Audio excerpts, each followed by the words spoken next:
Hello, how is everyone today? Fuko was here earlier. And Satari, welcome. How are you? So today we are going to keep playing the Dark Knight. I was going to say the Dark Side Detective because I was so easy to play that game. But we are going to keep playing Dark Knight, see if we get one of the endings or not.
Okay, sorry, I had to do a little bit of mod. As I was saying, I'm doing good. How are you, Satari? And we are going to keep playing Dark Side Detective.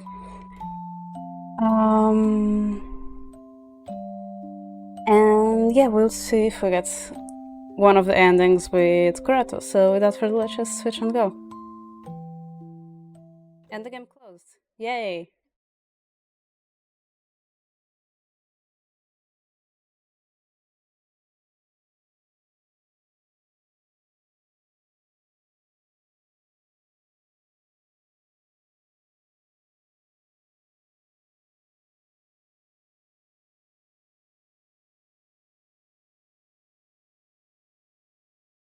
Okay, we're back. I like to see the gallery now, since like we did things last stream. So last stream we got this. This one is so cute. I'm so happy with this one. But we are missing two. Okay. And we have nothing. Okay, no cutscenes, no others. Yeah. Load. Halfway up the stairs, I hear a voice. It sounds like someone is sobbing. What the heck? Is it a girl? I quickly make my way up, but my legs freeze before I reach the last step. The sound is coming from a strange figure, arching over in the far corner of the landing, with their back to me.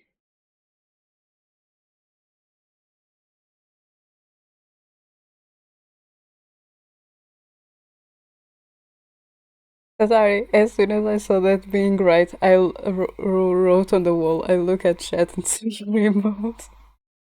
Your emote is literally my reaction, like, am I going to die?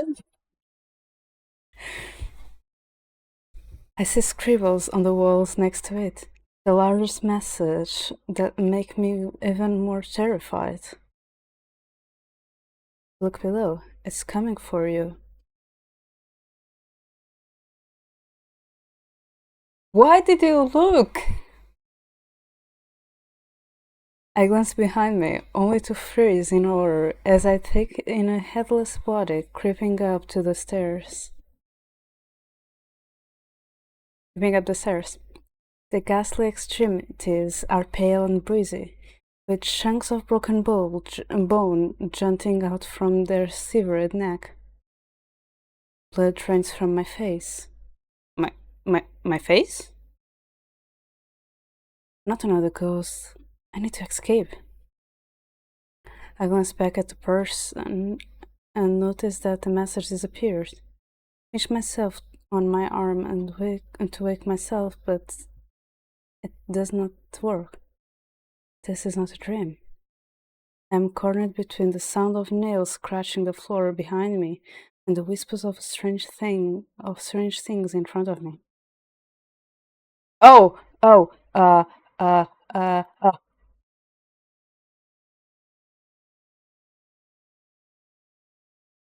It has a countdown! It says, oh my god, that timer scared the heck out of me!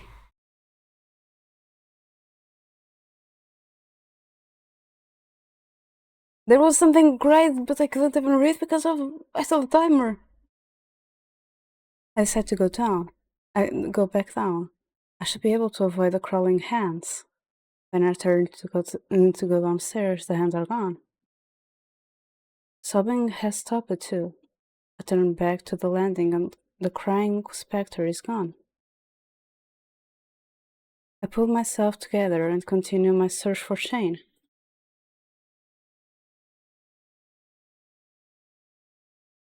If there is one thing I'm scared of, it is ghosts. They are not harmful, but they can put a certain strain on someone's mind. They have never bothered me until now. Once I turn off this hallway, I see someone approaching me from a distance.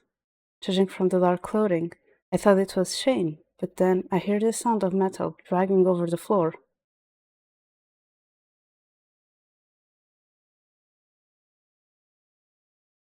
When the person moves into the light of the window, I realize it is a Shinigami from before. Wait, what happened to Kurato? Black smoke rises from each step he takes. As he gets closer, he raises his seat and menacingly drags a tip along the wall.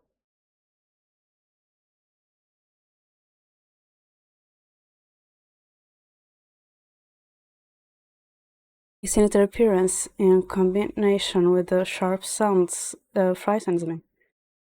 I quickly turn around and sprint in the opposite direction, glance behind me to see if he is after me, but before long, his figure is engulfed by the shadows in a hallway.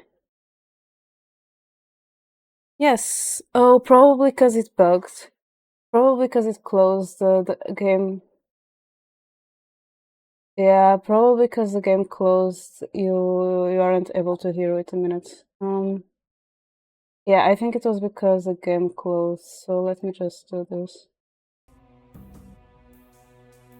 Yeah, now you can hear. Yeah, it was because the game bugged and closed that you weren't hearing. It's okay. I quickly turn around and sprint the opposite direction. I glance behind me to see if he's after me, but before long his figure is engulfed by the shadows in the hallway. Man in black, he's coming. Oh my god. That's the achievement I just got. I guess he isn't after me then, but I still don't know what he's doing here. Kurato ditched me to chase that Shinigami down, so maybe it's not too far behind? I'll wait here for him. I get into the classroom, out of the Shinigami's sight. It is better not to move around at all. Perhaps Shen will cross this area at some point. Ani, hi. Have fun on Minecraft. And thank you for the bits, I appreciate it.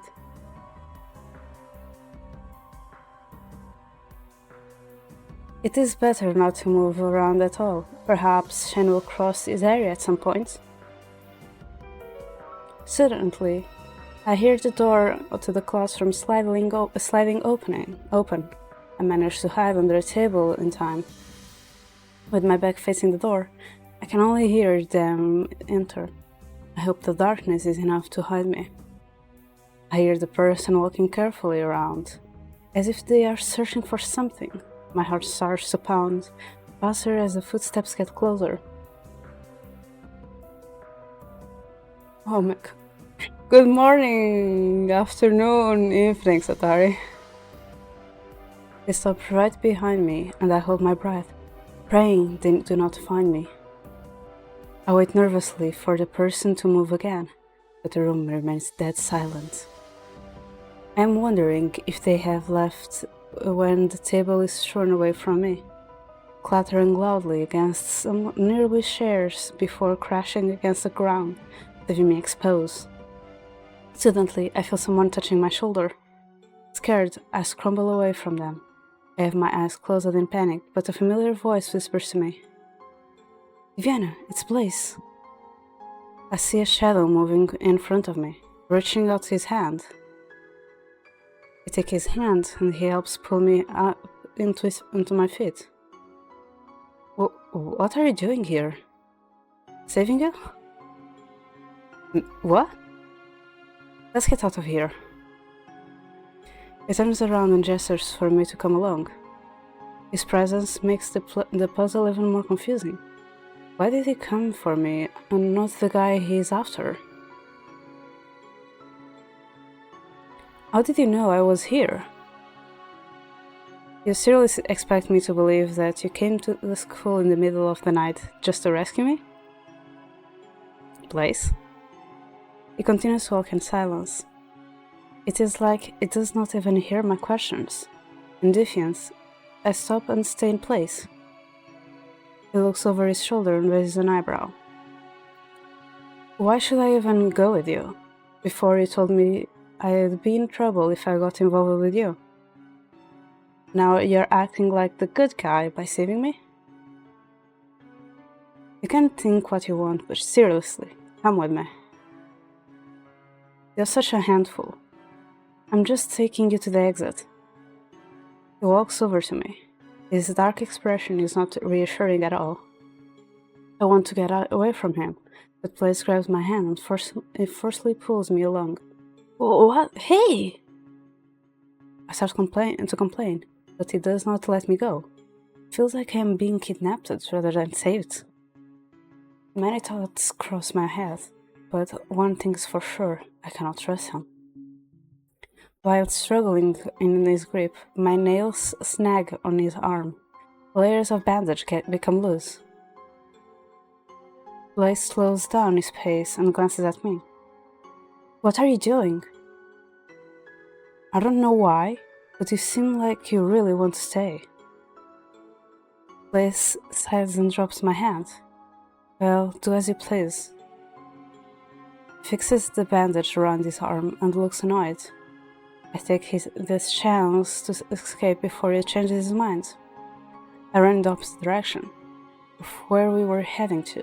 In the next hallway, someone is standing under the light. It is a Shinigami from before. I want to hide.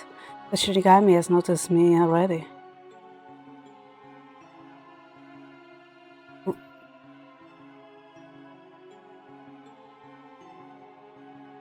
Weren't you dead?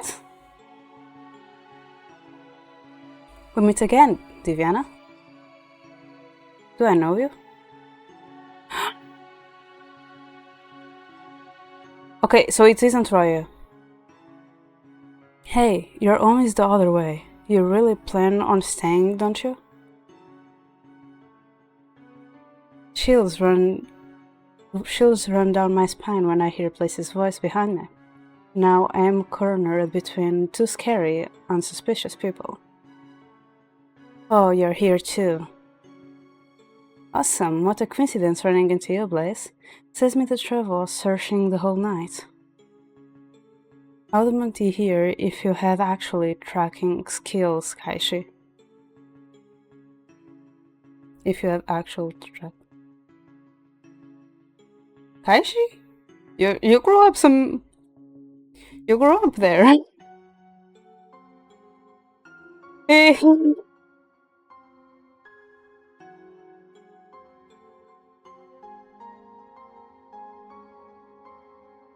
Also, since when do you two know each other? Um,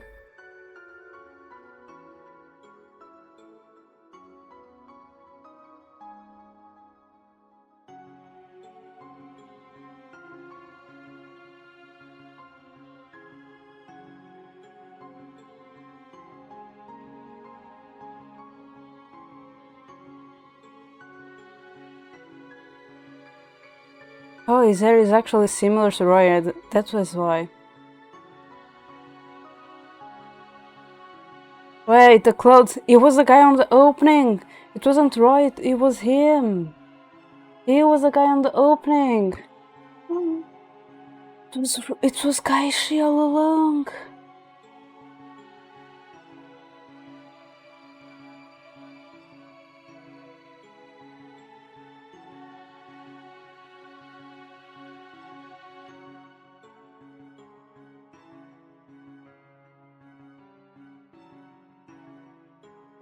It's like, the guy grew. The guy grew. What the heck? The little boy became a man.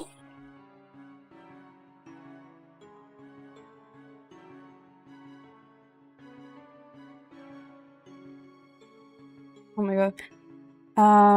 That name... Yeah, we met at the library.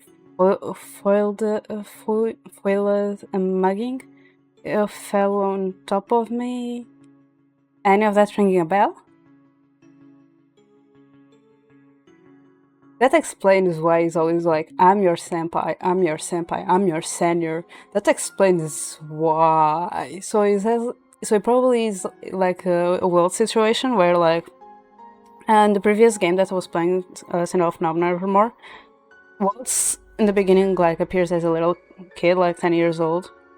However, during that whole time we were 18 and he was 22, so like Waltz was actually older than us that whole time, and when we break his curse, he became fully adult back again. So Kaishi feels like it's something probably because of that. Yeah. Yeah, but like, it not only is his appearance changed, his personality also feels like more friendly now compared to before. I don't know why, because before he was like that kid that was like, huh. And now he's like, yeah, we met at the library. Like, he's making jokes from our encounters. While before he was just like, this is a pain. It's just a pain interacting with you. I guess I'm a little taller right now than you're used to, huh? Like, I like old Kashi. I like older Kashi. Why isn't he one of the guys that we can date? I like old Kashi. Oh, and did I mention I'm a Shinigami? What are you doing at school? I've been tracking a zombie for the past few days, and I thought they were in this building. Oh, so Blaze and Jace are zombies. So like I thought, they are all the guys are, except Ryoji, are supernatural related. Roya was serial killer with something going on that I don't know yet, because Kurato killed him before he could say. Kurato got time travel and cursed. Shane probably is something related with the vampire that part of his family turned it to. Kaishi just told us that he's a Shinigami. And the fact that Blaze and Jace are always with bandage, and Kaishi just said that he was tracking a zombie, and they were talking about meeting blah blah blah, so probably Jace and Blaze are zombies. Zombies? What is going on here? Walking corpses that imitate the living. Blaze, you can't be... Kashi glances over at Blaze with a suspicious look. Blaze, you can't be... that? You've got the wrong idea. Then, is he the serial killer? No zombie slayer? I don't know if you humans have a name for my species. I'm the guardian of Hell's Gate. Oh! So basically like they are kind of the same. In a way.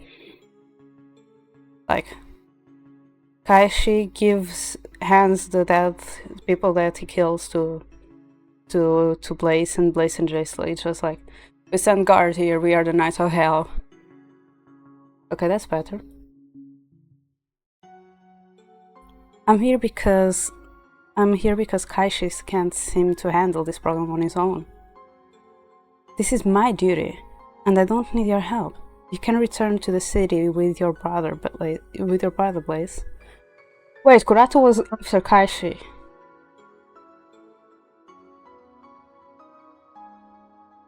The boys are going to have to be... Oh my god. I want to be friends with them all. But there are so many problems with Shane and Kurato hating the supernatural. I fear the death of them. I don't like being here either, but thanks to you, this village is on the verge of destruction. Oh, so it's my fault? Guys, we all want the same thing. Can't we work together? No! No! They both glare in my direction, fiercely against idea. I do not understand why they dislike each other so much despite the fact they have the same job. Supernatural creatures are beyond reason. Go back to hell. I can do it.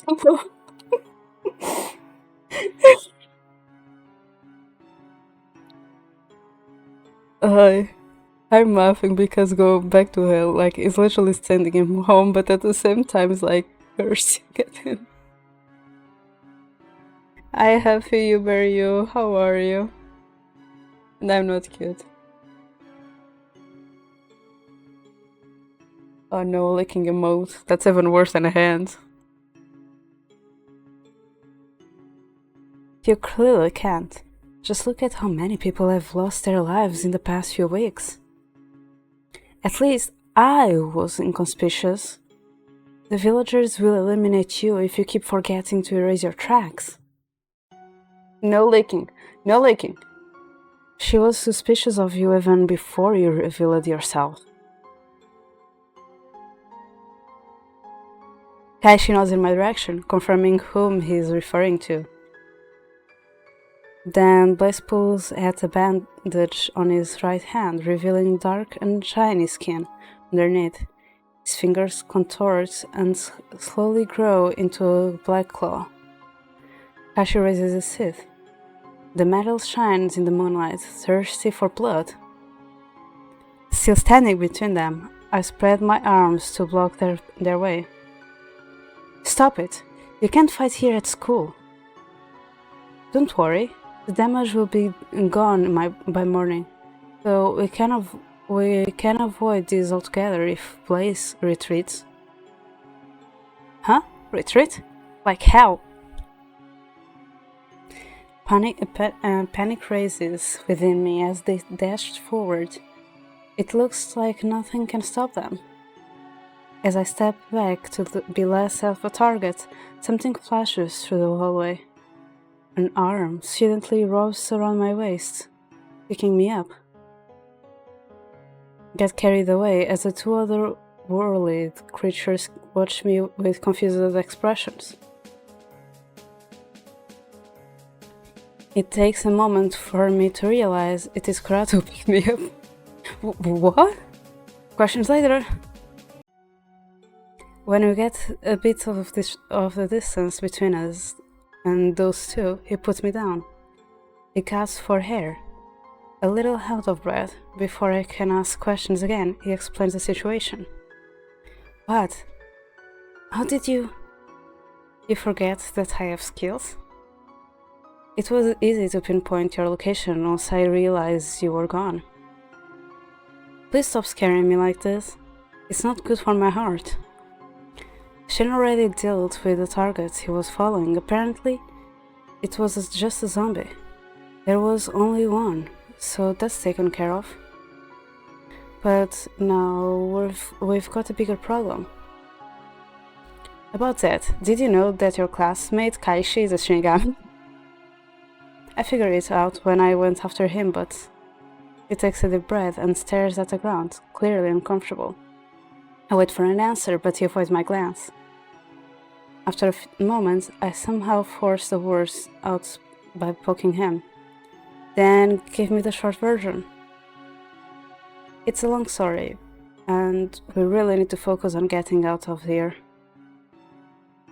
Tell me the short version or whatever. Please, just leave it for now. I want to know! You may have skills, but I need to know what is going on. I grab his tie, yanking him down to my eye level to give him a heated glare. He's definitely hiding something. There's no way I'm letting him hold out on me. Kurato's expression turns sorrowful.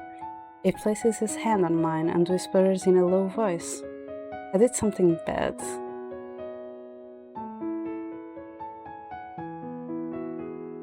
Which is? If we somehow make it out alive tonight, I'll tell you everything. I promise, okay? Heck no!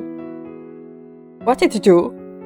And, maybe this is too sudden, but my grip on his tie loosens. My head is filled with confusement and curiosity. I wait for Kurato to say something, but he keeps his mouth shut. No, never mind, let's go. Dropping the subject, he takes my hand and we both run down the hallway. I squeeze his hand to comfort him. Either Blaze and Kaishi are too slow, or they are not following us. Kurato looks around carefully and confirms the area is empty before speaking.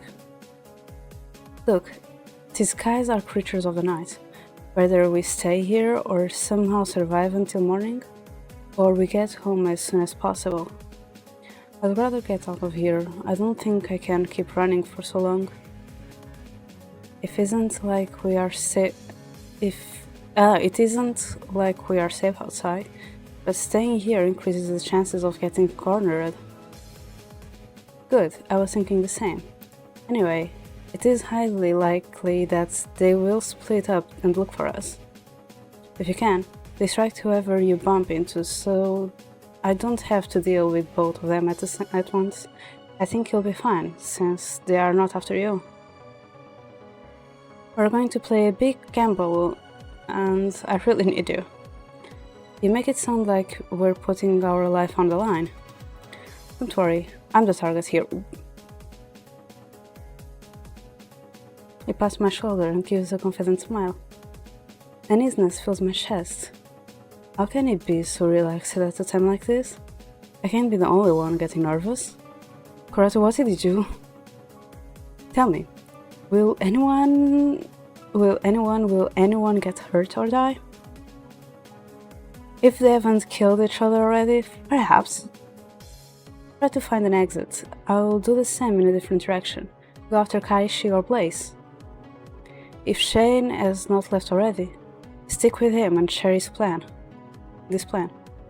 If the situation gets worse, escape. Please, be safe. Gives me a tight hug before we part ways. I watched him until he turned the corner. Should move on too. My thoughts play scenarios of who I might bump into.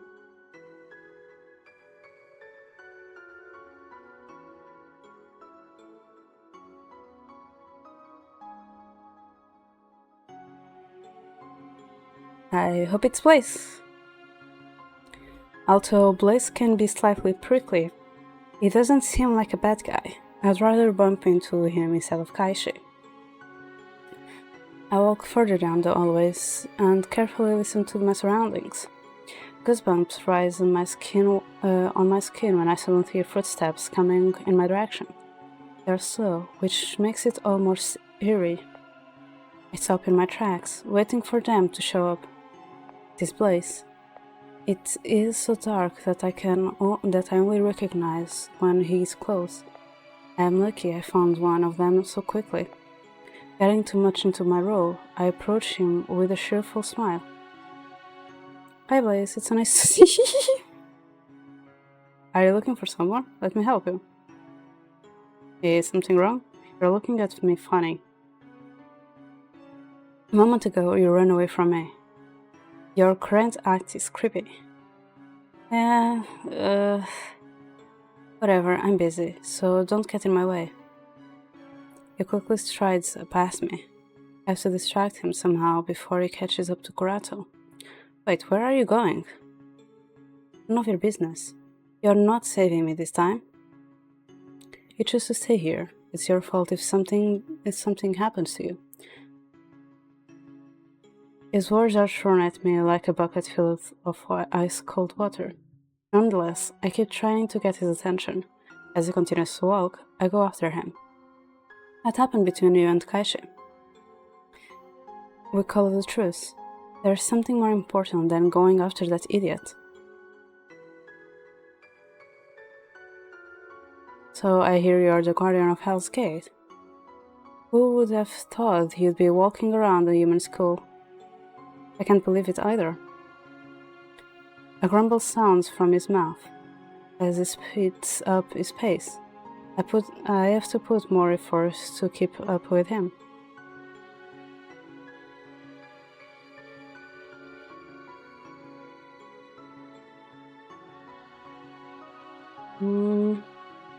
By confusing him, grab his sleeve, body slam him.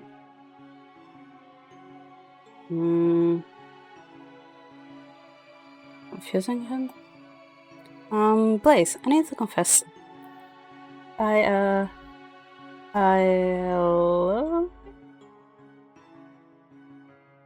When he stops and turns his face to me, his expression is more confused than surprised.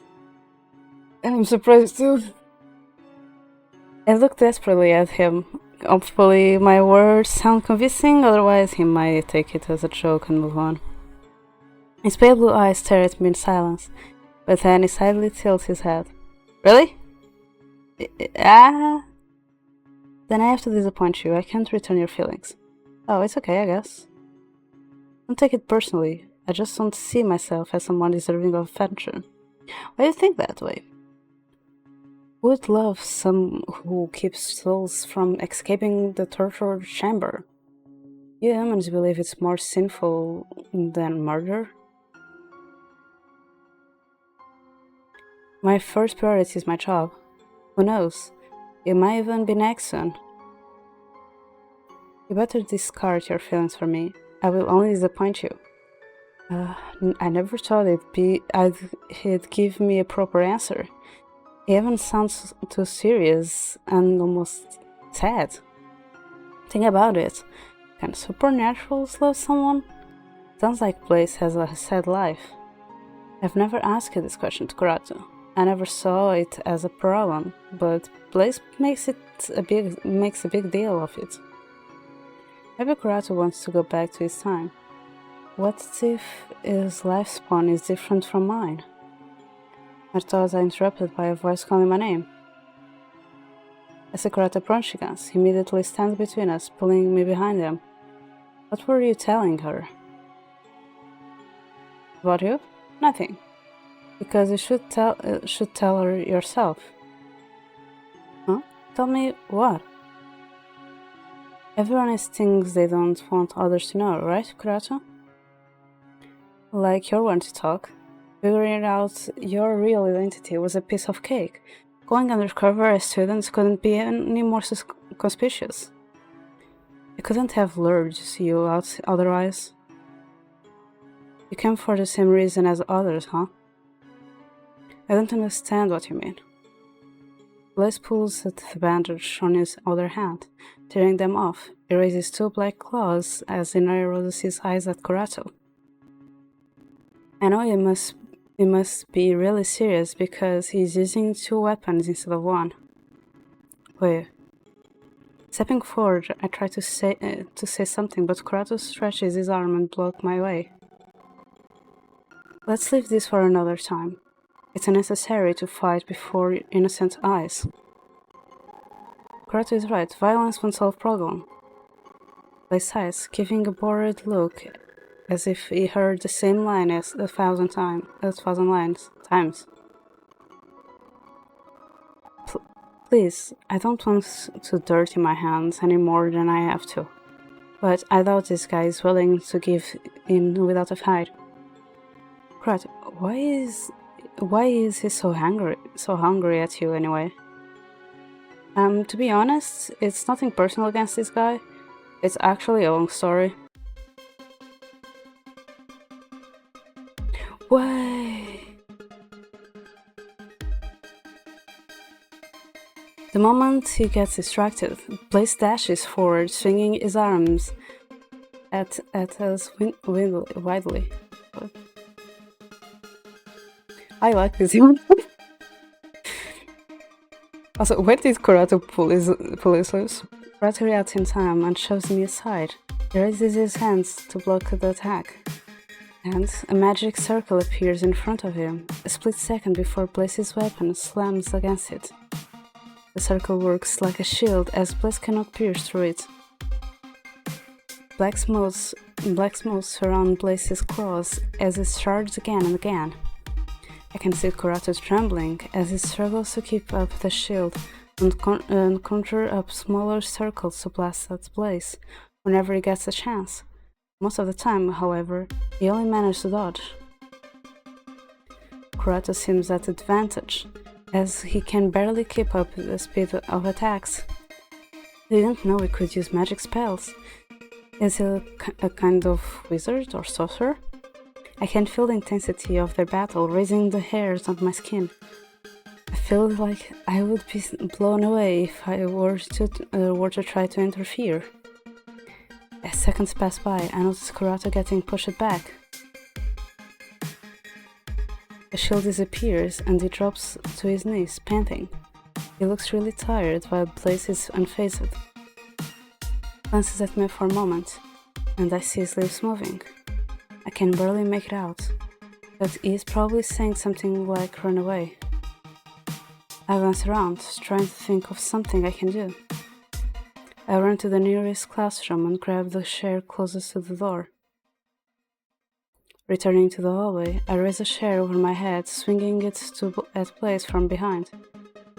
In an instant, he instantly turns and strikes, shattering the chair into pieces that drop onto the ground. Are you kidding me? That had metal legs! Blaze's eyes widen in surprise. He seems to calm down for a moment, simply heads for me. He reaches out to grab me, but holds back since his hands are sharp claws. His actions contradict the murderous intent in his eyes. Kurato, run! Kurato is laying on the floor, almost knocked out. He looks so exhausted to even react. You don't understand the thing. People like you only dig their own graves. Who are you trying to protect? Someone who has been deceiving you all this time? Do you think that you'll be a hero just by saving someone's life regardless of what they are?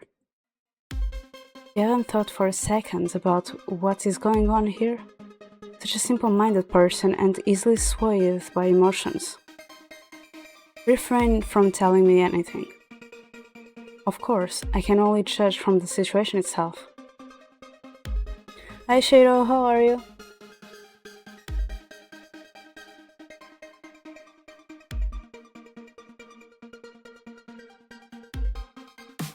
Kurato hasn't been deceiving me. He has never lied. You're the one who doesn't understand him, Blaze. Despite my confidence, my body is shaking. Blaze clicked his tongue in annoyance. When he looks at me, his expression has changed. Fine, I'll tell you. No, let me show you instead. It has been a while since I used this power of mine. Don't blame me if you can't handle it. What are you going to do? Takvi steps back out of caution. Judging from the look on Kurato's face, he has no idea either. Blaze raises his hands to unwrap the bandage around his mouth. Too many bandage. I like that the MC is like looking at Kurato, like instead of realizing the situation, just looks at Kurato's body, or in situations like this, it's just like the weirdest and like the least concerning things of the moment. Before removing the last strip, he bows down his head. I tilt my head curiously while staring at him. What the? Hi Kiefer, how are you? This image is actually pretty, but at the same time, what is happening with that mouth? The next moment, he lifts his chin. I see his face. Everything looks normal until the moment he opens his mouth.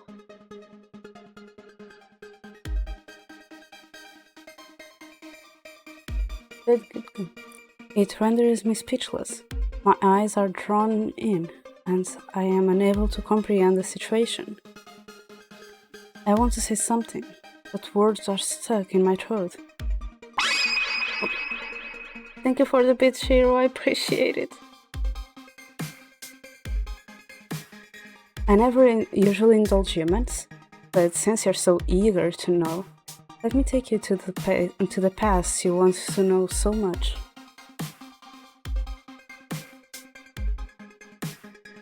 Who is that? Let me search. From what we just learned from him, Blaze is actually like a hell keeper. Like he keeps the gates of hell, so he goes after the souls that like kind of run away, you know.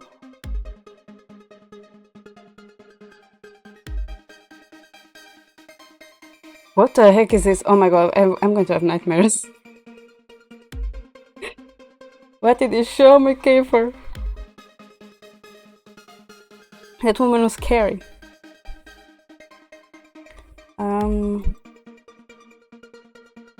Hey, stop staring at me for too long, or... I'm so focused on Blaze's appearance that I did not hear what he said. The metal pieces on the floor start to tremble. Before I know it, everything goes black. Yeah, I could see.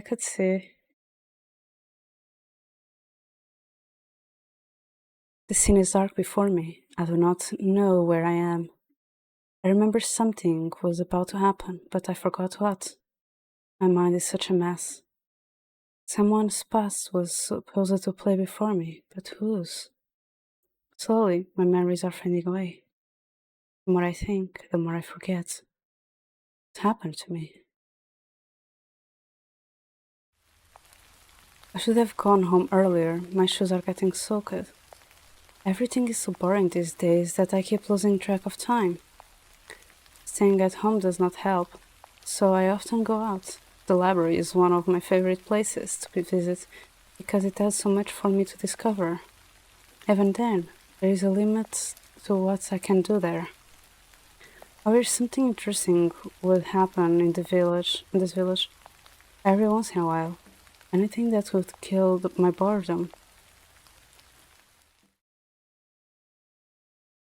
Dead End 8.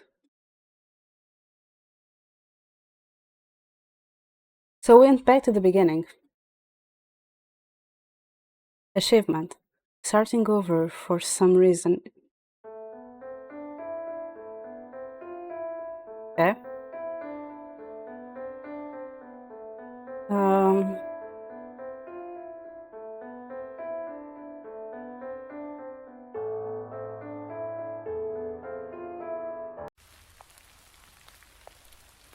I should have gone home earlier. My shoes are getting soaked.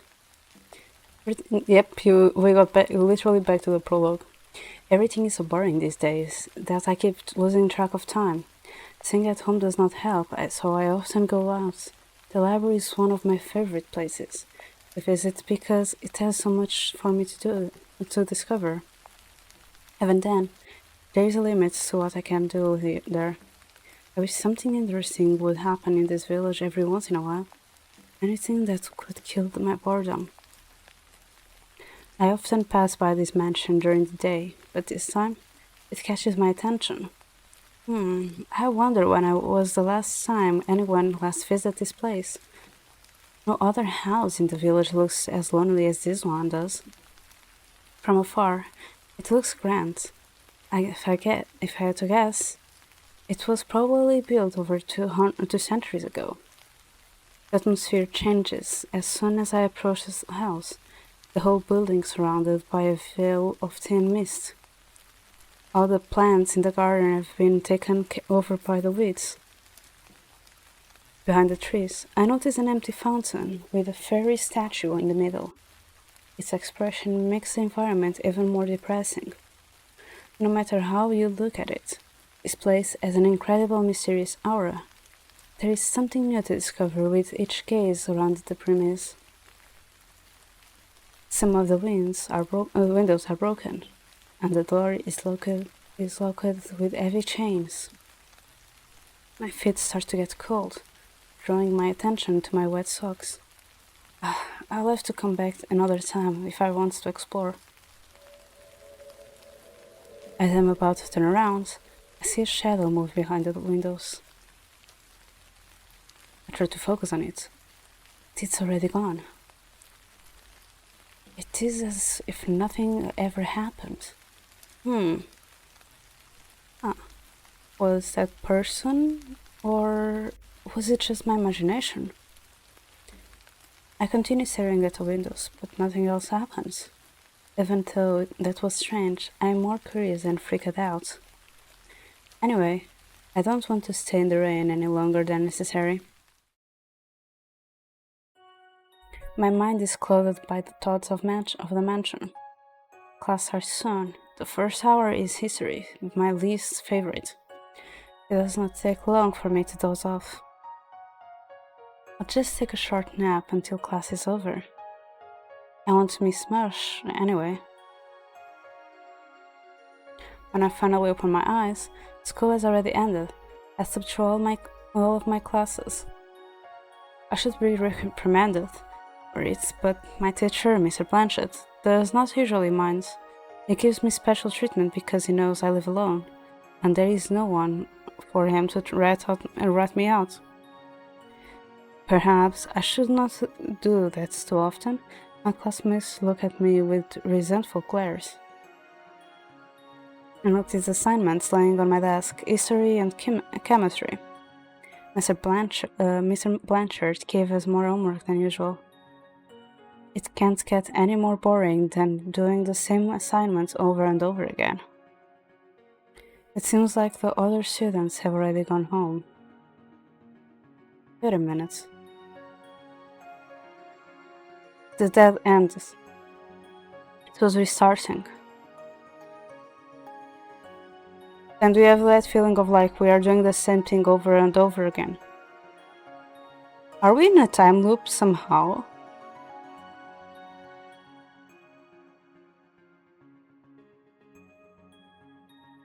My friends didn't even bother to wake me up. I'll get back to them for this. Ugh. I feel too lazy to get up. Once I'm ready, I start to head home. Even though I'm walking on the main road, no one is around. It is unusually quiet today, and after what Leo told me, I'm feeling especially on edge. Hi Cup, how are you? The thing with this one is, it's actually the first time I'm playing and I know nothing about it, and it's all like mystery here and there. So, I'm theorizing here. Everyone is feel free to theorize as well. And hi, how are you? And thank you for the redeem. I hope it was worth it. And thank you for that, pets. My footsteps echo in the silence of the empty street. When I hear another set of footsteps, I glance back, relaxing when I see it's only a boy from my school. Okay. I'm glad you enjoyed it. I look up at the cloudless sky and yawn. Even though I haven't done anything today, I feel like so exhausted. I want to jump back into bed. Oh, what is that emote?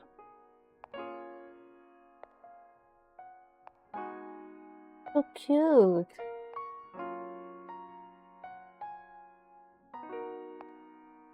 I take a few turns. It might be a coincidence, but the boy behind me seems to be following me. I've been walking very slow this entire time, so he should have passed me by now. I should test him. There is an easier trick to find out if someone is following you out or not.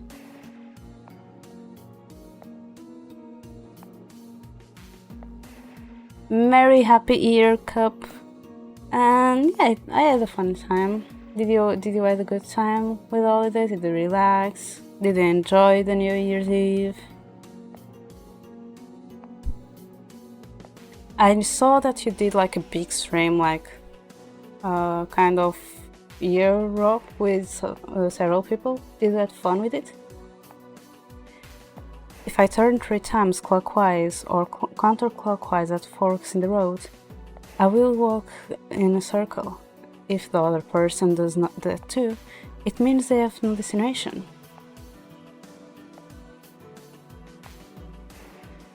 If it was enjoyable, at least it was something good. I enter a small alley. I take a turn. I turn once more. And again. Now, if he's still following me, I don't know, it's not just a coincidence.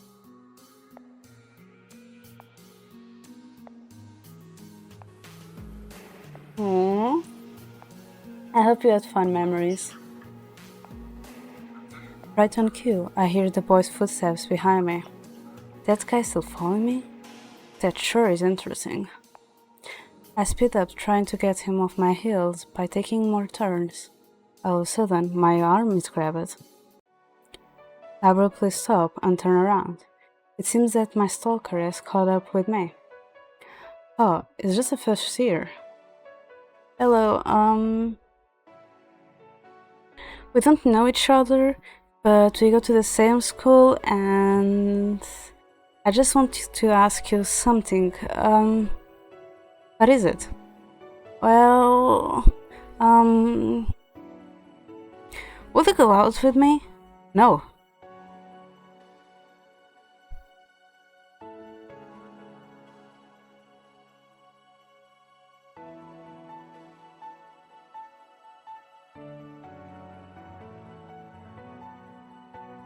Is that all you wanted to ask?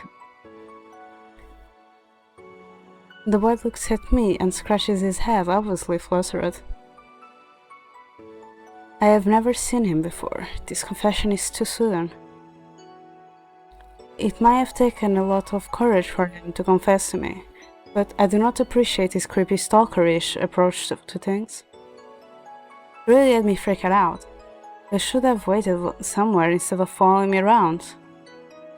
Could have punched you when you grabbed me, don't do that.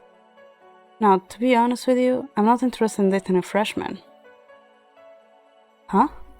I thought we were in the same year. You look so young.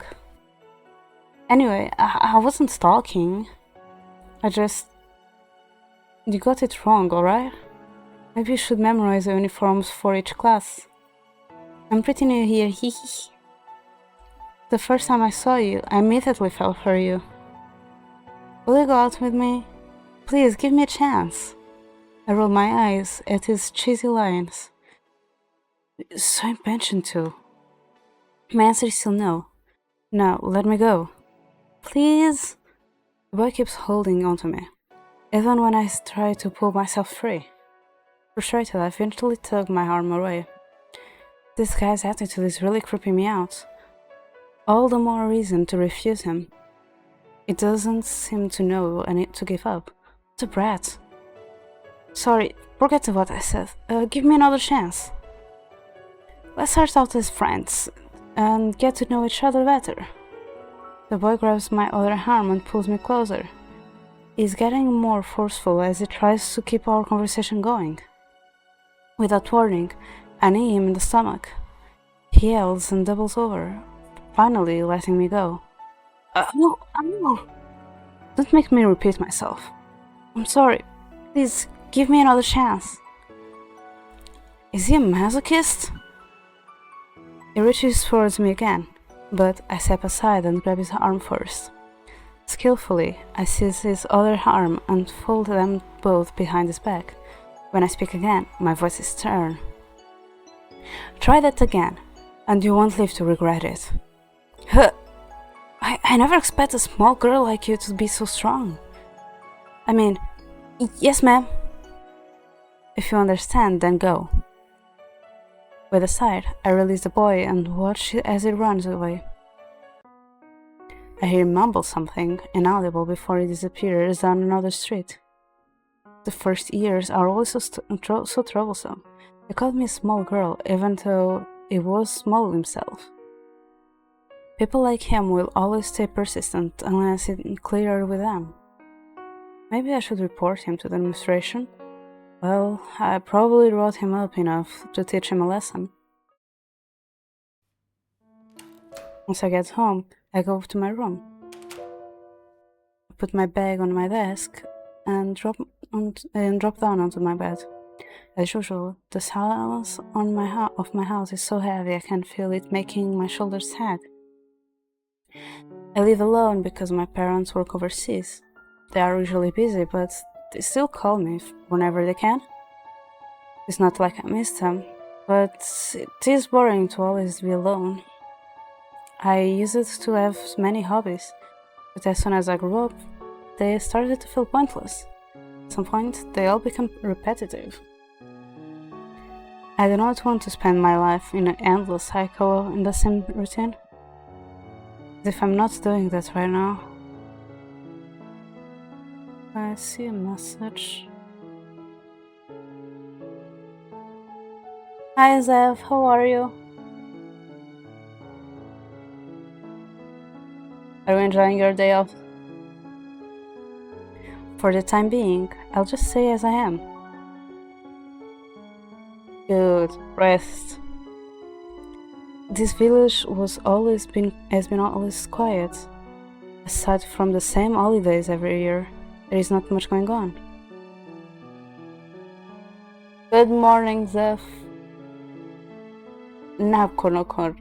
Shouldn't that be normal sleeping? I wish something exciting would happen. Actually, perhaps I can make my own excitement. I can try something new. Unless my fate has already been decided for me.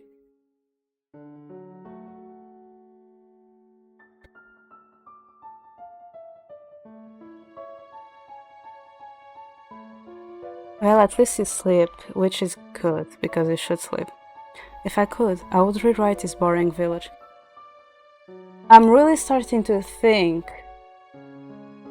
Okay, so I'm starting to think that maybe the girl in the opening is actually us. And this is all rewriting, and like on the dead end we went back in time and everything. Yeah, I'm starting to think we are also one of those supernatural creatures. And that's all rewriting, going back to the start and everything. Like, loop. Because we also said like we feel like we keep doing the same thing over and over again. So I'm really thinking like we made everyone get stuck in this situation. We might be the biggest villain. I think I forgot something. There was something I wanted to do. Ah, that mysterious mansion. I'm too sleepy right now. So tired. My eyelids feel heavy, and before I know it, I am fast asleep. Tiziana! Tiziana! What is it? What is it, Ikoya? Did you get in a fight with another student yesterday? Huh? Why do you ask? There's a rumor that you rode up a freshman yesterday and for no reason. Seriously? That's bad. I should have reported him. Of course, I'm on your side. I don't believe you to do such a thing. A part of it is actually true, to be fair. He was stalking me and being very forceful, so I simply defended myself. A dark-haired boy walks through us. His name is Ryoji. Like Ikuya, I met him in primary school. Diviana, there's a difference between self-defense and assault. I doubt Mr. Class President will ever understand. You really do remind me of a wild rose. If I grew up roots in this place, If I grew roots in this place, I'd die of boredom. Oh, this reminds me of that time from 2 years ago. You know, when we beat up those seniors? It wasn't like I wanted to do it. Besides, I only got involved because they started hazing all of the freshmen. It's not my fault I couldn't hold back. Try to be nicer to your fellow students. Fine, I'll do my best. You should care more about your reputation. Aren't you afraid that you won't be able to make friends now that the rumor is going around? I didn't intend to make friends with the freshmen anyway. You always seem so bored. Meeting new people or falling in love will make your life much more exciting. No comment. Shortly afterwards, we began to prepare for our trip to the forest. Our history teacher will be our guide. He supposedly wants to show the class a monument we learned about in class. He claims pictures in books are nothing compared to the real thing. The monument we will be visiting is only a 15-minute walk from our school. Akuya is clearly not looking forward to this trip. She has been holding my hand tightly the whole time. Everyone, don't stray from the path. You don't want to get lost here. Make sure not to disturb the wildlife either. See a notification. Oh, okay.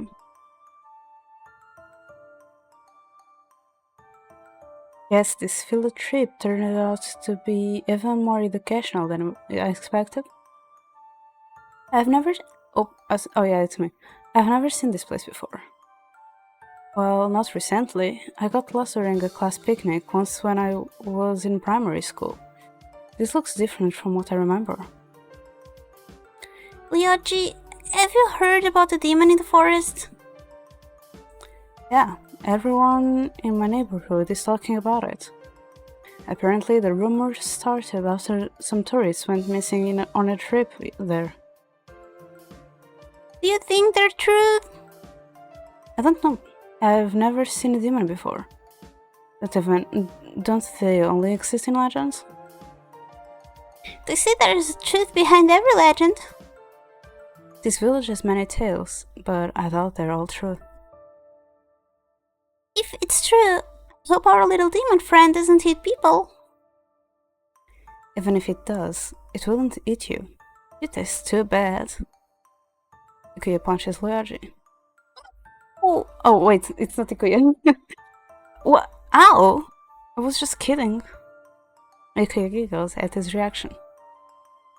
Why is it the school taking us to the forest, where a man-eating demon freely roams around anyway?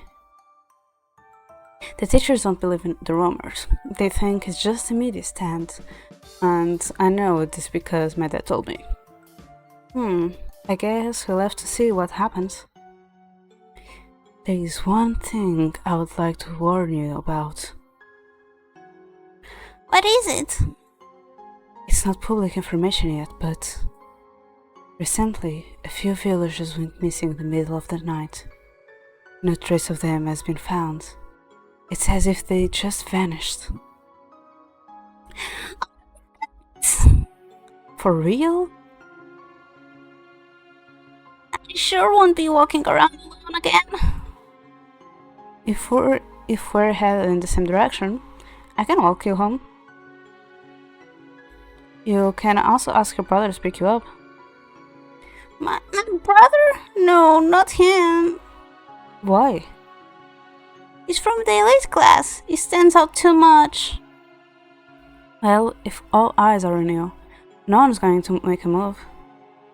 But being picked up like a kindergartner? Sorry, but... Anyway, even though this news hasn't been officially released yet, you two should be more careful. I don't want my friends to get hurt. I'll be fine.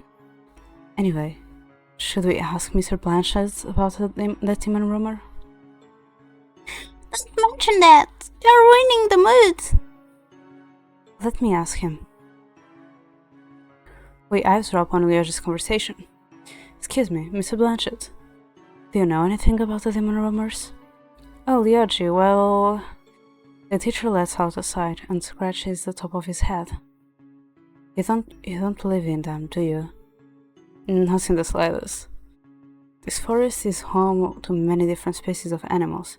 Some silly people probably mistook one for a demon. Besides, there is no proof of their existence. The legends about these forests were just stories meant to scare little children. What about the missing tourists? Would you call their disappearance a coincidence? I don't think they disappeared. It is very easy to get lost in the forest without a map or guide. That's what probably happened to them. The rescue team will find them soon. Just stay with the group and you won't have anything to worry about. See. What did Mr. Blanchett say? He believes it's all made up. I don't believe a thing about this demon. Still, the rumors have piqued my curiosity. There is at least a grain of truth to every story. Something must have caused the villagers to feel restless. Hey, what do you guys think about doing a little expedition of our own? That sounds interesting. But those missing tourists, what if we get lost too? Don't worry, I have a map, and we can always signal for help with a torch. Really? You'll set the forest on fire with that? Why would they even have one of those? This isn't the Middle Ages. Just kidding. I've got a phone with me. Can you even get signal out here? Mr. Blanchett will... Don't worry, Ikoya. I'm sure everything will go smoothly. If anything does happen, you can blame it on me. Sure. But that doesn't guarantee our safety. Stop overthinking it. What are the chances of anything bad happening? It will be just a little walk in the park. The worst thing that can happen to us is getting lost. It would be the worst! Don't tell me you're planning for it to happen. Nah, it just occurred to me. I haven't been to the forest in a while. This place looks worse in my memories. Yeah, this place looks too nice for a demon to live in. While we are here, we can look for the missing tourists. Well, I'm up for it. Come with us, Ikoya. I think it'll be fun. Fine. Everyone gathers together and let's go. The students line up in small groups. The teacher makes sure everyone is present before moving on.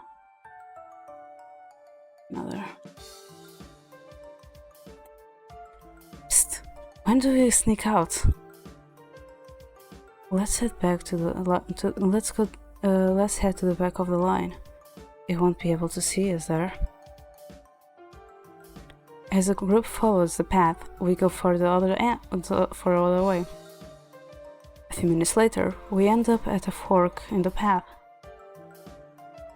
Look, a crossroad. Which path should I take?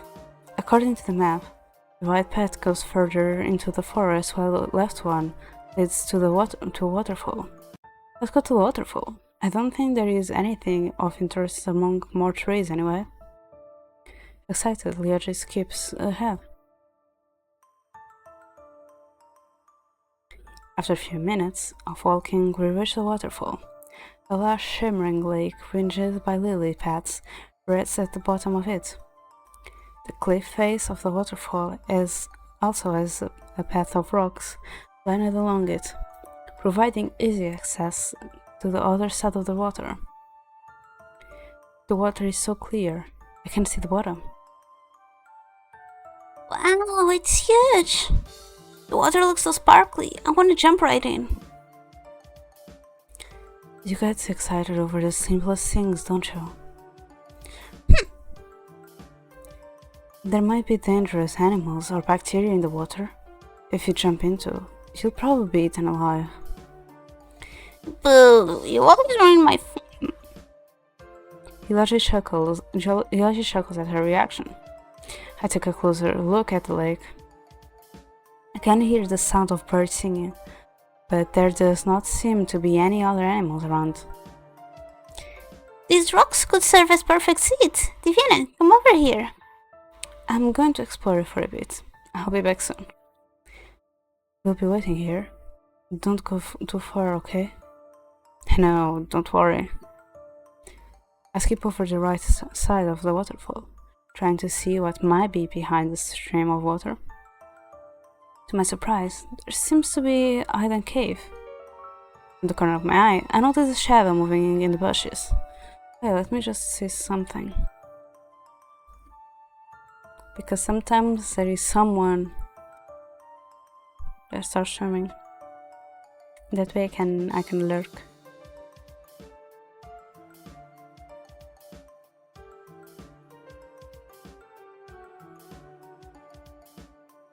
It moves so fast that my eyes cannot make out what it is. It does not help that I was not paying attention. Whatever it is, I'm pretty sure it just went into the cave.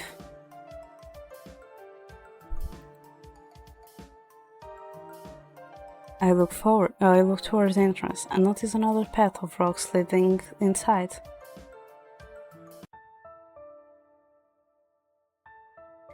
Curiosity gets the best of me, compelling me to take a look. I carefully make my way across the rocks.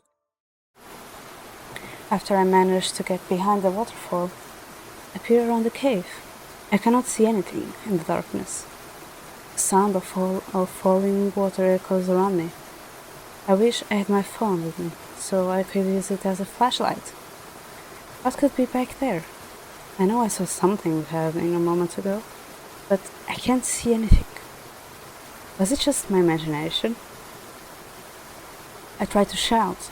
The sound of crashing water overpowers my voice.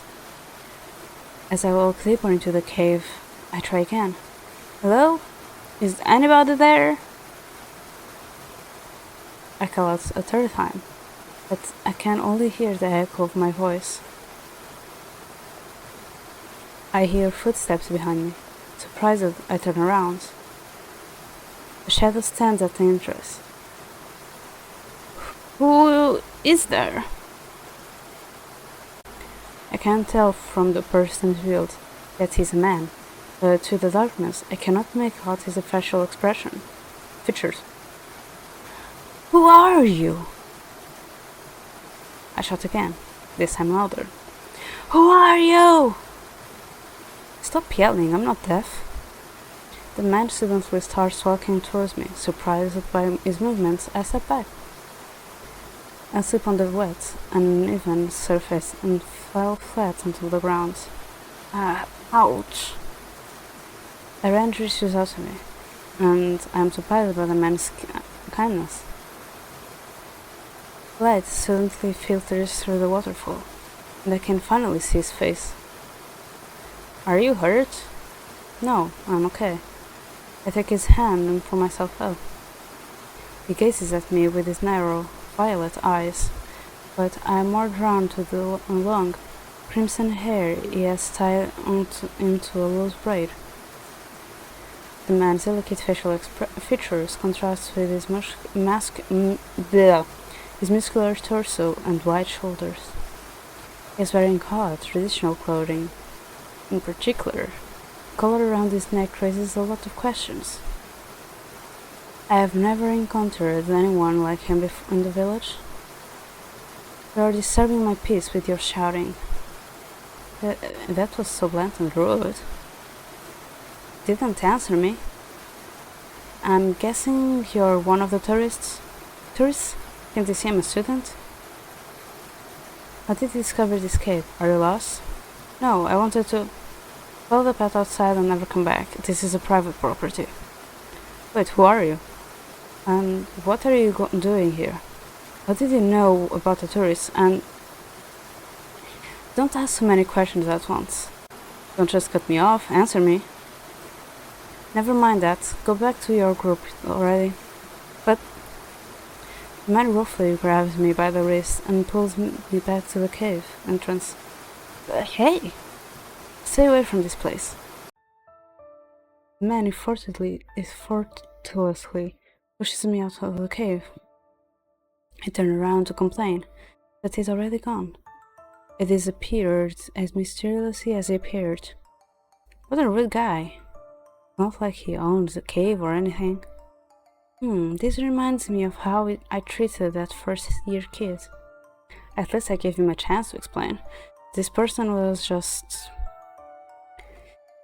If no one is allowed to go in there, then what about the crimson-haired man? He seemed to know about the tourists too. After letting out a heavy sigh, I walk back across the rocks to Lier and Kuya.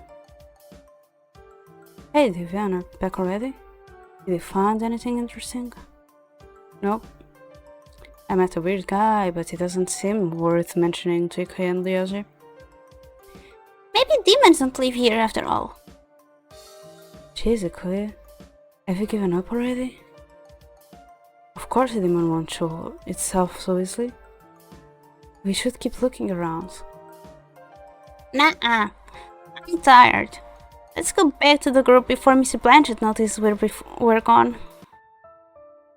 Did Mr. Blanchett ever talk about this forest during history class? I can't remember. That's because you're always asleep during history class. That's not true. I do pay attention. Sometimes. My friend chuckles. It has been a long day. My feet hurt from all the walking. I'm still curious about what secrets a forest has. That crimson-haired guy in particular bothers me. He wasn't dressed like a tour guide. Not that I've heard about any tours in the forest. Digging into it makes me more confused. Perhaps I should stop here. Like I said, it's none of my business. There is no use fretting over it. Even as one mystery fades, however, another one appears. The abandoned house from yesterday pops up in my mind. I did plan on going there again, and it does not seem to be raining right now. I glanced at the time. It reads 8 p.m. It is already dark outside. My feet still hurt, but the house isn't that far. I grab my jacket once I decide to go. The streets are completely empty, making the village seem like it has been abandoned. Everyone must already be home from work or school. A few minutes later, I reach the old house. It looks exactly the same as last time, even though it did not rain today. It is still surrounded by that eerie mist. The previous owner must have been very rich to afford the construction of this mansion, especially with all its fine details. It shouldn't be a problem if I look around. The house looks larger and older now that I'm close. I inspect the big chains locking the doors. They are not old and rusty like I expected. They seem like they were put on recently. Perhaps the residence has a new owner.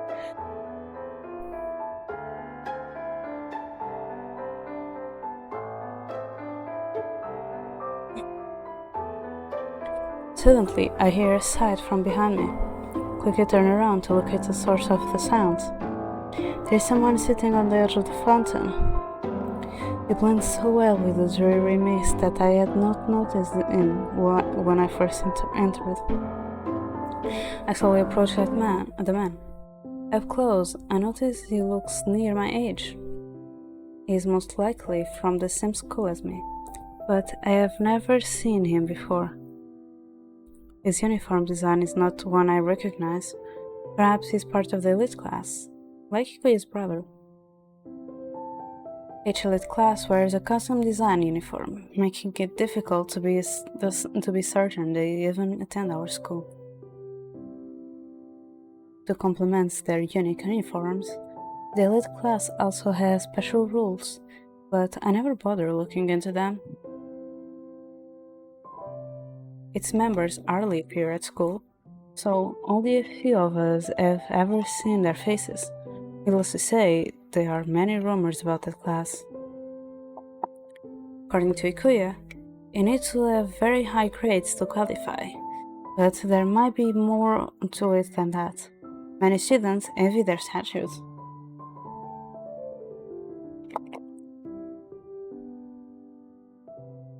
Hello? The guy flinches and looks at me, startled. Sorry, I didn't mean to scare you. Oh, I do not mind. My apologies for not noticing you earlier. May I sit here? My guest. Could it be the shadow I saw yesterday? You came here for... I can't do this one. I'm sorry, I can't. The first time I laughed, the second time I laughed too. It sounds like a cheesy pickup line, but I don't know what else to say. I do. This place has an interesting atmosphere. He looks away from me. The warm copper of his gaze thoughtful. Something about him feels off.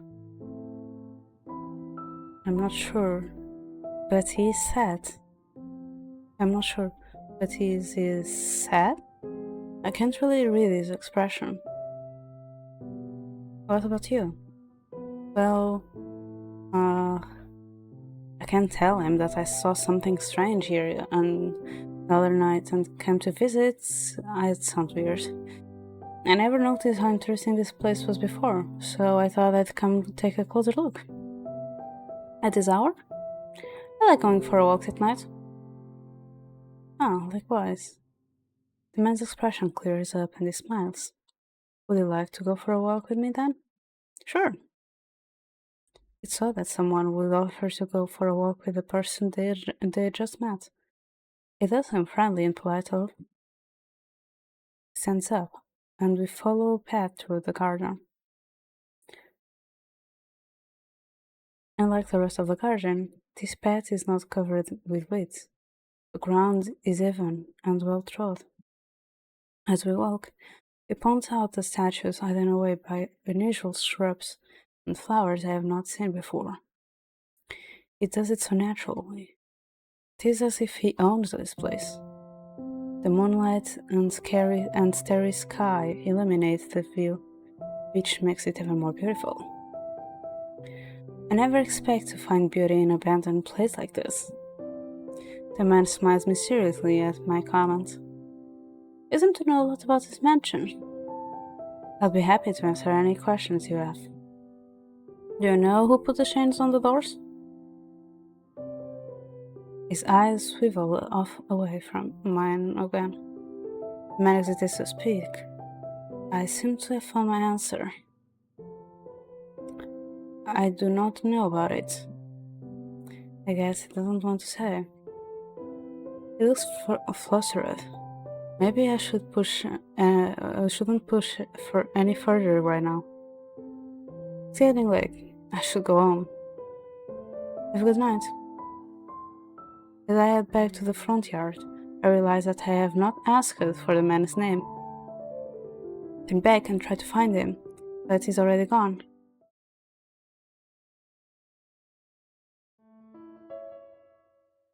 The weekend finally arrives in the morning. I make myself breakfast and sit on the couch. While chewing on some toast, I open the newspaper. I do not have any real leads for the disappearance yet, but I have to catch up with the news. It is full of usual advertisements, but now it actually has decent articles. I browse through, hoping to find something interesting. I stop at a page with numerous sketches. The reports of missing persons are increasing. In just a few days, it has reached the point where the police can no longer suppress the public outcry. I study their profiles and try to find a commonality,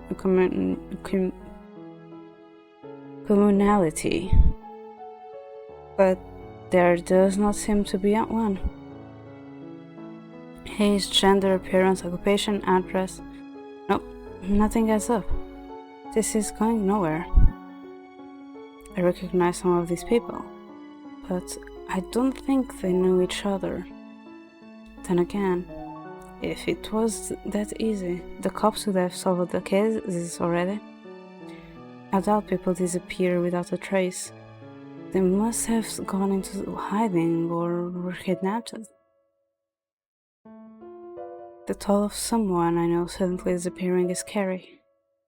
These crimes, or wherever they are, have to stop at some point. How long can this go on? I flip a page and find an article about an attempted homicide. A local reported that she heard a distressed scream late at night. According to her, the attacker ran off when she reached the scene. She also stated that she managed to take a picture. When she noticed the victim was still alive, called the emergency service and waited for the ambulance to arrive. Witness: I can't believe someone did such an inhuman thing. This is unforgivable. Very details on this case are below. Attached to the article is a blurry photo of the witness took of the suspect with their cell phone. Nothing about their appearance is distinguishable. It will be difficult to identify them. The description says the victim had been missing for a week before the incident took place. I put the newspaper aside and take a sip of my tea. The news really spread quickly in this village. No matter how grisly it is, rumors pop up just as quickly. I would not be surprised if people are already talking about who the attacker might be. While distasteful, those same rumors became trails that lead back to the criminals, allowing the crimes to be resolved just as quickly. I want to help track down these people, but I'm not sure I'd make a difference. For now, I should keep an eye out for anything suspicious. I absently eat the rest of my breakfast. I should take a while to clear my mind. Going to the park sounds like a good idea. I look up at the bright sky. Gentle winds blow the puffy clouds about. As I walk down the road, an advertisement on a building catches my attention. Wanted, exorcists. Exorcists? Do ghosts even exist? Announcement.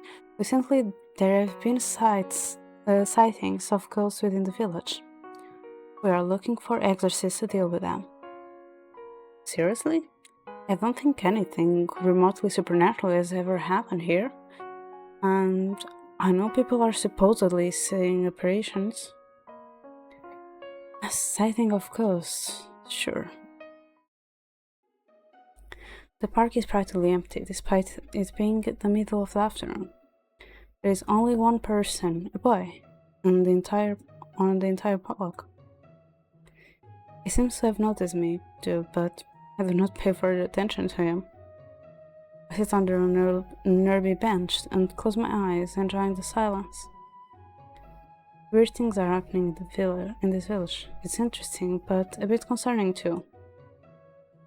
I hope Leoji and Ikoya will be safe. This is my day off. I don't come here to find new things to worry about. The wind blows gently on my cheeks while I enjoy the warm sunlight on my skin. I clear my mind of all thoughts and focus on my breathing. They say this technique helps us relieve stress.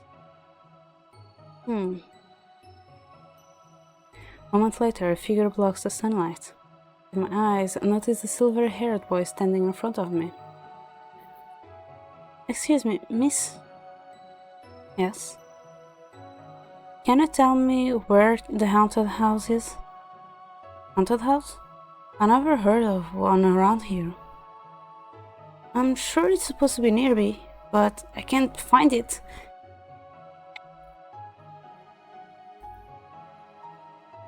I recall the advertisement from earlier. Only exorcists or aura junkies would actively seek haunted houses.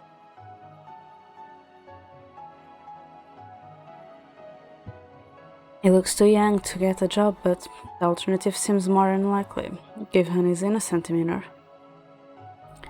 Why are you searching for it? Are you an exorcist? The boy looks confused, blinking innocently. No, do exorcists normally live around here? I don't know, but I just saw an advertisement looking for applications. The boy purses his lips, his expression flustered. Something wrong? I must find the haunted house. Before I can say anything, the boy runs away.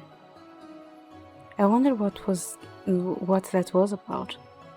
I pull out a booklet from my pocket and start to read. A booklet from my pocket and start to read. It's a romance novel that I borrowed from Ikuya. Even though this genre is not my cup of tea, she insisted that I would enjoy it. I expected it to be something cheesy from the start, but so far nothing romantic has happened. The story feels more like a slice of life piece. Perhaps that is why Ikuya recommended it. Suddenly the sky becomes cloudy. Oh, it's going to rain again already. Time to go home then. As I'm leaving the park, I notice a boy from earlier lying on the ground, his face against the dirt. Did he collapse? Quickly, I go to him and kneel down. Hey, are you okay? What happened? I don't have much time. What do you mean? The boy passes out before he can reply. Hey, don't pass out here. Oh, what should I do? I panic as I look around, but nobody else is in the park. I have no way of placing an emergency call. Thankfully, it does not look that bad. I have no choice. I can't leave him here when it's about to rain. The clouds become darker with every passing minute. When I look up, I can feel raindrops on my face. I manage to carry the boy to a dry spot under a tree before the rain starts pouring. I'm surprised by how easy it is. He weighs less than you assume by looking at him. Why did he faint? Does he have some sort of illness? Maybe I should take him to the hospital. Well, it will have to wait until after the rain stops. I don't want to risk him getting any sicker. The rain creates a curtain around the tree, and a few drops snip between the leaves land on us. What an unlucky day. I bow my head to look at the boy. Oh, he's such an adorable baby. He has such an adorable baby face. How old could he be? I bet he's way younger than me. His hair looks so soft. I want to touch it. But then the boy slowly opens his eyes. Are you okay? The man mumbled something before closing his eyes again. Hey! Worried, I gently shake his shoulder to wake him up. He immediately opens his eyes and crawls away from me. Sorry, I thought... Oh, it's you. Right. Rubbing the back of his neck, he looks so embarrassed. Is he an odd one? He is an odd one, but it's kind of cute. It's okay, do you feel better? Yes, I'm fine. The boy fixes his scarf and pats down his hair. He beams reassuringly at me.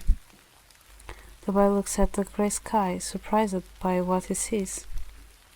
It is raining. Could have sworn it was sunny earlier. The downpour started right after he passed out. Oh, right. Thanks for taking care of me. It turns out, he turns towards me and gives me a warm smile. Let's wait here until it stops raining. Are you really okay? I got worried when I saw you on the ground. I thought something happened to you. Huh? Oh, it's not a big deal. I'm just a little tired. It's nothing to worry about. Passing out from exhaustion is very serious. We should get you to a doctor. No, I feel a lot better now. He shakes his head and wildly waves around his arms, as if to prove that he's okay. Raise a brow. I suspect he's afraid of doctors. Even so, I cannot force him to go anywhere. What's your name? Sashiro. Nice to meet you, Sashiro. You can call me Diviana. You mentioned a haunted house before. Can you tell me more about it? It's just a regular place, but people say it's haunted for some reason. Don't you normally try to stay away from a place like that? It's just, I've lost something important there. Which means you've been there before. Yeah, but I don't remember much. Can you tell me what you've lost? Just something important to me. Ashiro? Yes? Before he passed out, he said something like, I don't have much time. What did he mean? I did? Yeah? Sashiro scratched his head. I just need to find my something quickly. I see. We sit side by side and watch the rain. I glance over the boy. I do not know what happened, but he looks less pale than before. He seems to be enjoying the sight before us. Before long, the weather clears up and the rain slowly stops. I hope you can take care of yourself. I'm going home. I will. Perhaps I can help you look for the haunted house later? That'd be really nice of you. I come here a lot if you do ever want to meet up. Okay, maybe I'll see you later then. See ya! Oh, it's Kurato time. I look at a pile of books on my desk. There is still plenty of homework to do, and whether I like it or not, I have to finish it. This is getting difficult. Perhaps I should pay attention in Mr. Blanchett's classes. The last few days have been hectic with all the strangers I have run into, but I am glad I made a new friend.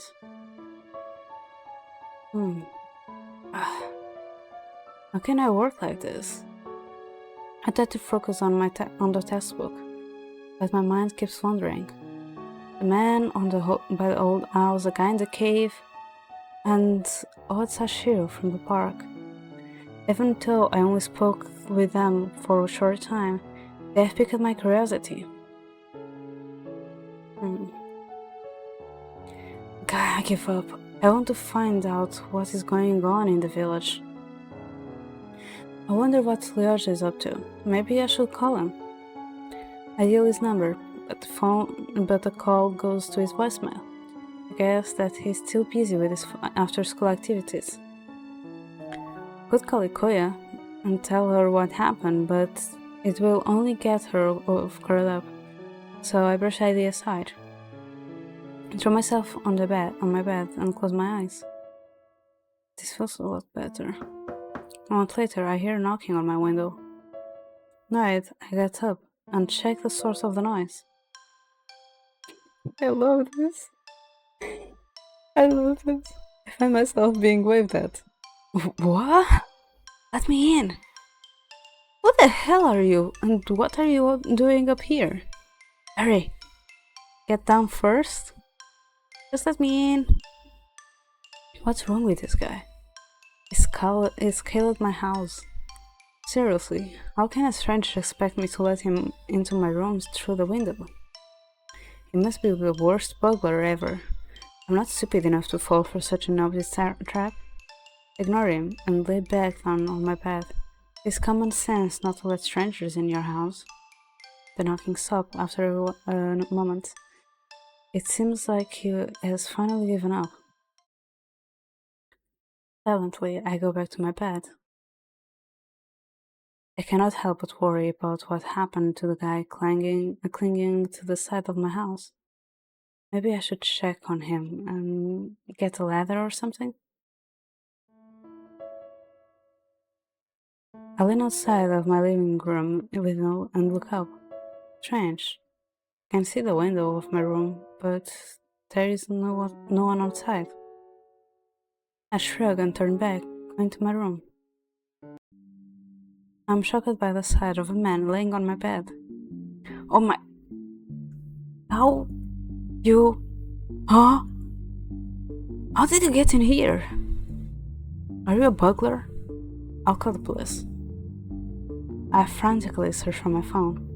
Within a second, the man has me by the wrist and pins me against the wall. Wait, it's a misunderstanding. What? A disbelief squirm around, trying to break his hold on me. The stranger lowers his head to look me in the eyes. Calm down, let me explain. Let me go, you creep. As if I'm going to listen to anything you say. I prepare to kick him, but he releases me and backs away. How did you get into my house? There was an open window in another room. Huh? I have to be more careful. Can I stay here? Your sudden request makes me speechless. What? It came out of nowhere. Are you joking? I'm serious. The expression changes instantly. Earnest and almost somber. I have never met anyone who switches moods this quickly. No way, I don't even know you. And you attacked me. Maybe not, but I know you. And anyway, I wasn't trying to hurt you. He sighs and shakes his head. I don't remember meeting this guy. Wait, could it be? No, never mind. Get out of my room, creepy stalker. Huh?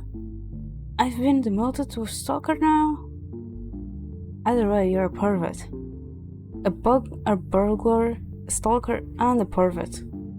That really stings, you know? I grab the closest thing to me, a book, and hurl it at him.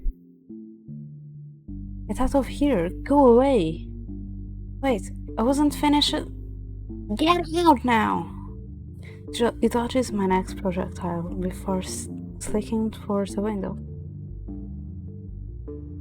Hey, calm down. No need to get aggressive. First, you broke into my house, then you assaulted me. Now you ask me if you can stay here? My answer is obvious. There's nothing wrong with asking, right? What the? The man lets out a heavy sigh. Fine, if you don't want me to stay then. Gives me a sad glance before jumping out the window. Oh my lord! I didn't say you had to jump out! I rush to the window only to find the weirdo smirking at me from the ground. Oh, you do care about me. You jerk! Don't you dare come to here again. Who knows what the future holds? I'll see you later.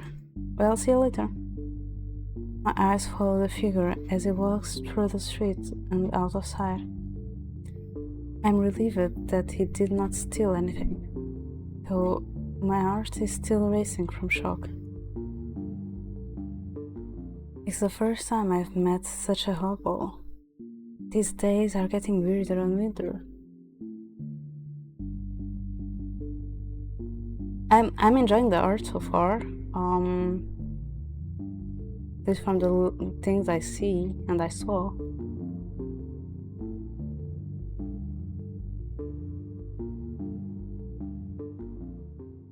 It didn't seem all that dangerous, though.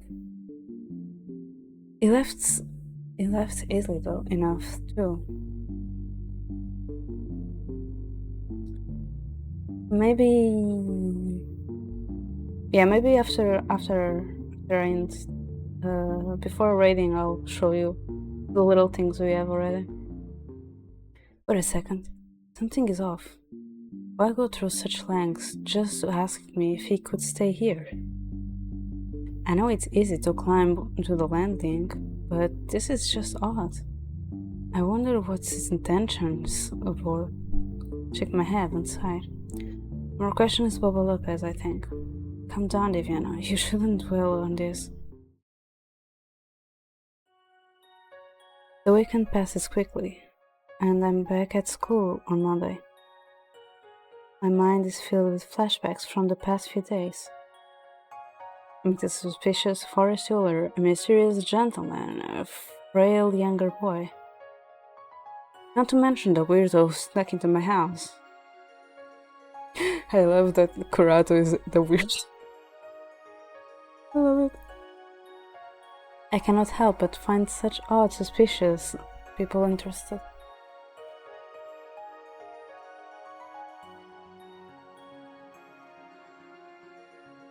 Interesting. Hey, Kuya! I called you out a few times, silly. Were you asleep? Sorry, I didn't hear you. You should try to stay awake during class. But the lectures are boring. Mr. Blanchett is so repetitive. Oh, really? You explained some useful things this time. Like what? Nope, you should be listening. Anyway, you have any plans for the day? Well, I'm thinking about scoping out the mansion. Oh, tell me more. You know the road to the library? Of course, what about it? There's a creepy old mansion in that neighborhood. It never struck me before, but don't you think it's strange that it's been abandoned for so long? About the thought of revamping it or demolishing it, even when it's empty? That's a good point. I've heard a few rumors about the place before, but I haven't looked into them much. It was only because of that shadow I saw that really has me intrigued. That old mansion is part of the many legends of this village. All I know is that it used to belong to the Kinrigi family. I don't even think anyone owns it right now. I could have sworn I heard something during history class. Shouldn't interest in histories, huh? I probably shouldn't involve Ikoya in this further. I know she hates haunted places, and given the atmosphere, she wouldn't enjoy it very much. Did you hear about that murder the teachers keep gossiping about? They said the suspect is likely someone who moved into the village not too long ago. They didn't say why, though. I think they're wrong, though. Everyone always uses new residents as scapegoats. Don't you think that's too unfair? I don't think so. It narrows down the list of possible suspects. Also, I'm shipping Lioj and Ikuya together. I'm shipping this dude. And Yaji. It makes sense because no one knows the newcomers very well. They're naturally the most suspicious for now. We are a small community, so it's easy to tell when and why things change. Oh wait, it's Lioj, it's not Ikuya. They're a small community, so it's easy to tell when and why things change. You can see what lies below the surface.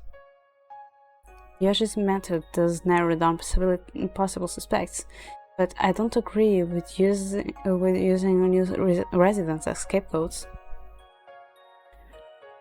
I'm helping my dad with this case. He asks me to collect a list of people who moved into the village within the last 6 months. Hi Nomi, how are you?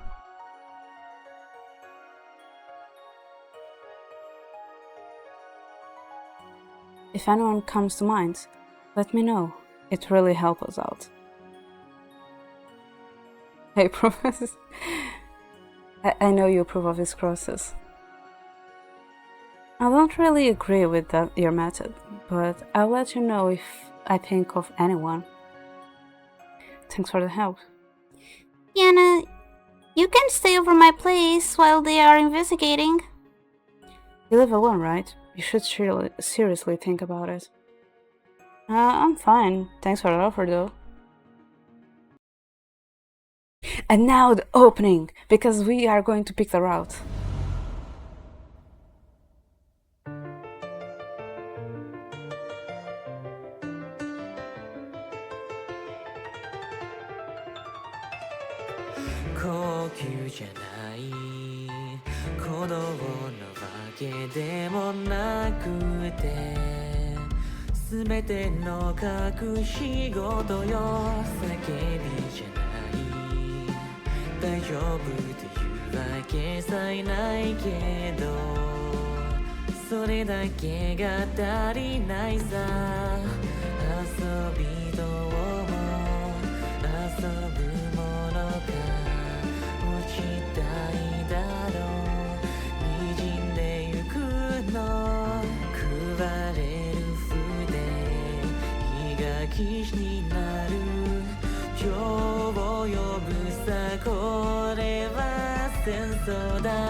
That was opening. I stare at the ceiling while laying on the couch. I think about what Ikoi and Ryoji said earlier. Someone not from the village. Just in these past few days, I met 4 faces I've never seen before. Any of them could move here around the same time those disappearances started. It's possible that one of them is involved. Against my better judgment, I cannot help but want to investigate them further on my own. Excitement is overwhelming. Who should I investigate first? The weird person who broke into my room.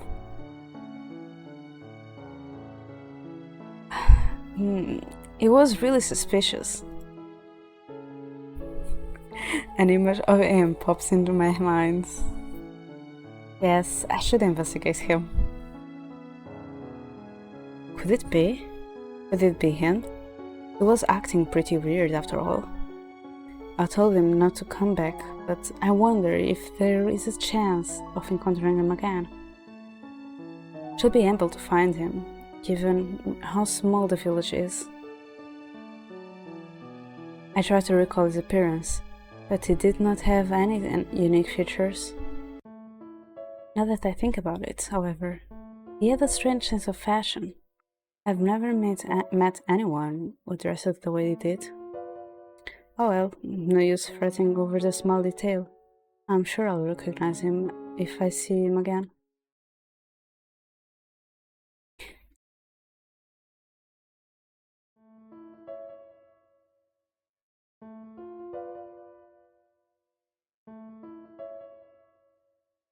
He died.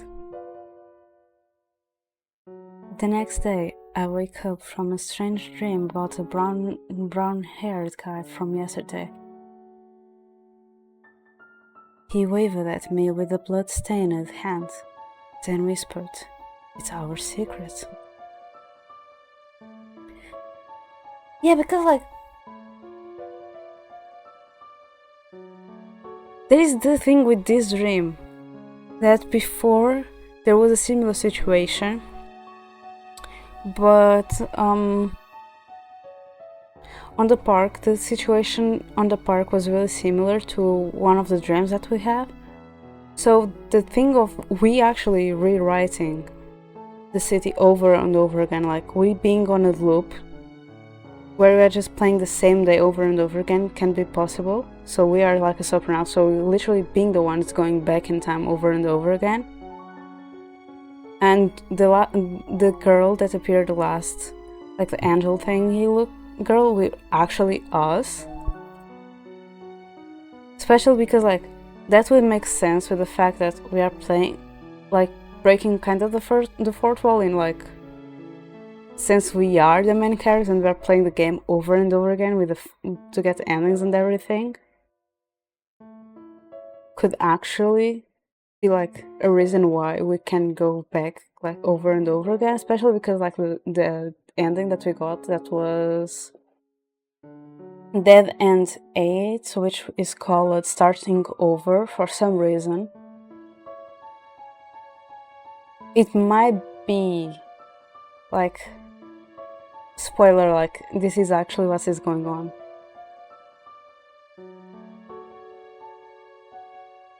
Yeah, I'm just theorizing, but right now is what is making more sense to me. I do not remember what happened after that. Even though it was just a dream, it worries me. Maybe my mind is filled with thoughts about everything that has happened recently. What is this though? Skip to... Oh!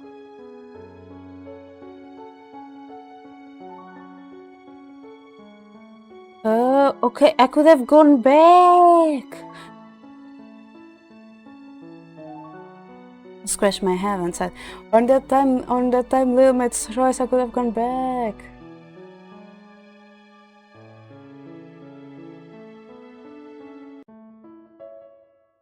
Go to the coffee. Go to the coffee is way better than the energy drink. Scratched my head and sighed. It was just weird though. If he had been murdered, would have killed me the moment when we met. After taking a few deep breaths, I eventually calm down and crawl out of my bed. I prepare to leave for school. As usual, when I arrive at school, the Kuya greets me with an enthusiastic smile. We chit-chat a little before Ryoji joins us. I notice he is unusual moody. Hey Ryoji, what's wrong? He hesitates for a bit, then eventually sighs. The rumors about the murders are making me sick. Those people are just spreading lies. Just because the investigators haven't solved them yet, people assume they are slacking off. The whole procedure doesn't happen in a day. People think solving a crime is so easy. Some people are even claiming the cops are involved with the murders themselves. All this nonsense is making it harder for us. I feel especially bad for my dad. Enjoy your coffee, Zeph. Yuki puts her arm around Ryoji's shoulder. Ryo, just ignore them. Ryoji sighs bitterly and shakes his head. Even my friends are complaining about it. I can't stand listening to them. At least you have two good friends on your side. Huh? Which friends are you talking about? Yuki crosses her arms and looks at Ryoji. You don't consider us your friends? Let me think. Yuki punches Ryoji. Feels familiar, Zev? The earring feels familiar? No, stop. I was kidding. To be honest, the murder cases have made me curious. Nothing like that ever happened before.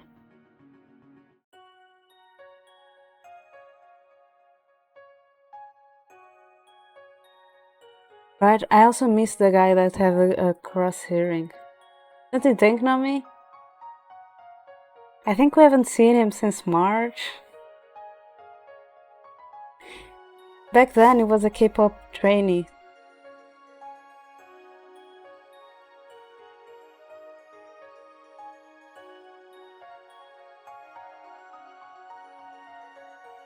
This village is peaceful and not very exciting. Every day was the same as any other, like time rewound after midnight. But now the disappearance and murder case has changed that. Also, okay, thank you for the lurk, Satari. Also, this is another thing. Because we were wondering, we were like feeling boring, and then we were like, oh, I just wish something exciting happened. And then mysterious and murder start happening. So it's putting more like the thing that maybe we have more power than we think. Maybe we are having like, you know, that subconscious power that has awakened but we don't know. So like it's happening without us knowing. Maybe that. Especially because like the fact that all the murders and disappearances has been happening around our neighborhood, specifically our neighborhood. Yeah. Despite that, I'm not pleased by these events. If I can, I would like to find the culprit behind them. On my way home after classes, I keep thinking about the guy who broke into my room. It still bothers me. I do not know how or why he did it. Just then, I hear a familiar voice calling my name, bringing me out of my thoughts. Hey, are you ignoring me? I turn around and see Yoshi right behind me. A little surprised, I step back. How long have you been there? Yoshi rubs the back of his neck as he raises an eyebrow. Not long, jeez. Should pay attention to your surroundings. Let your guard down and some creep might attack you. I mumble to myself, then shake away the image of a particular creep in mind. But, never mind. I move closer, hitting his arm playfully. So, what are you still doing here? Aren't you going home? Well, I was wondering if you wanted to walk home together. His suggestion caught me off guard. It has been months since we have walked home together. Leo has been so busy with club activities that I barely see him after class. Doing it again after so long would be nice. Of course. We walk home side by side. I do not know what we can talk about, mostly because I am not sure what he has been up to recently. There are many things I can ask. Don't you have club activities after school? I've decided to skip them for today. I feel too tired to stay at school any longer. Besides, it feels like we haven't talked much lately. You have duties as the class president. I get that you're busy. I'm sorry for dumping that role on you. I didn't feel suited for it. It's still a bad excuse for spending less time with my friends. I took the role to my responsibility, so it's my responsibility now. If you say so. This might be out of the blue, but is it just me, or have we all changed since our first year? Even Ikuya is busy with her own stuff now. Ryoji looks up at the sky with a melancholic expression, as though looking at something nostalgic. To be honest, I feel the same way. But if everything is better like this, then we should let it be. Paths may cross and separate. You don't have to aim for the same future. You should follow whatever your heart desires. You must be joking. The Deviant I know doesn't let go of relationships that easily. Maybe I've changed. Well, to me, you haven't changed at all. You're saying that now, but I think you and I feel the same way. Sorry for my attitude. I got caught up with things and forgot what I really wanted to do. If I could be that it could be that you left me be because you thought it was the best for me. I miss old times with you and Ikuya. We should hang out together again like we used to. Yeah. You don't have to apologize. It's not like anyone is at fault. It has been a while since I have seen this side of Ryoji. Walking home with him brings back memories. I did not think he cared this much about our friendship. All this time, I tried not to get in his way. Perhaps I was the one who did not try hard enough. Sorry, I'm just saying something.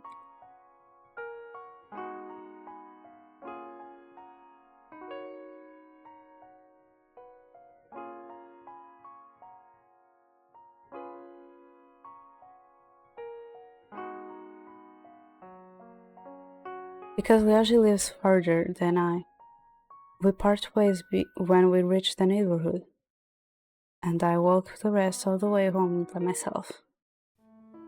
I'm home. Obviously, there is no reply, but I still do it out of habit. I feel hungry, so I think about preparing dinner right away. What should I make today? Something easy like sushi, or should I go for curry? Let's see what I have. As I head to the kitchen, noises from upstairs make me freeze. The sounds of doors opening and closing. Could have been the wind, but because of the rumors, I'm extra cautious. Could it be the stalker again? It's strange because I'm sure that I locked all the windows today. I take an umbrella to defend myself and silently move upstairs. I peek through the railing and notice that the light is on in my room. My heart is beating rapidly as I hold my weapon tightly. I'll show whoever it is that they are messing with the wrong person. Slowly, I move closer and press my back against the wall beside the door. I center my ears for footsteps. Think I can figure out their position. Suddenly, someone walks out of my room. They seem like they are about to leave. They continue heading through the stairs, having not noticing me. I hold my umbrella firmly and lunge when the person steps within my range. Ha! No, wait. Stop it! I'm not... Ow! His voice sounds familiar, so I pull back. Fumbling in the darkness, I manage to find the hall light switch. The first thing I see is a guy wearing a brown cap, facing away from me.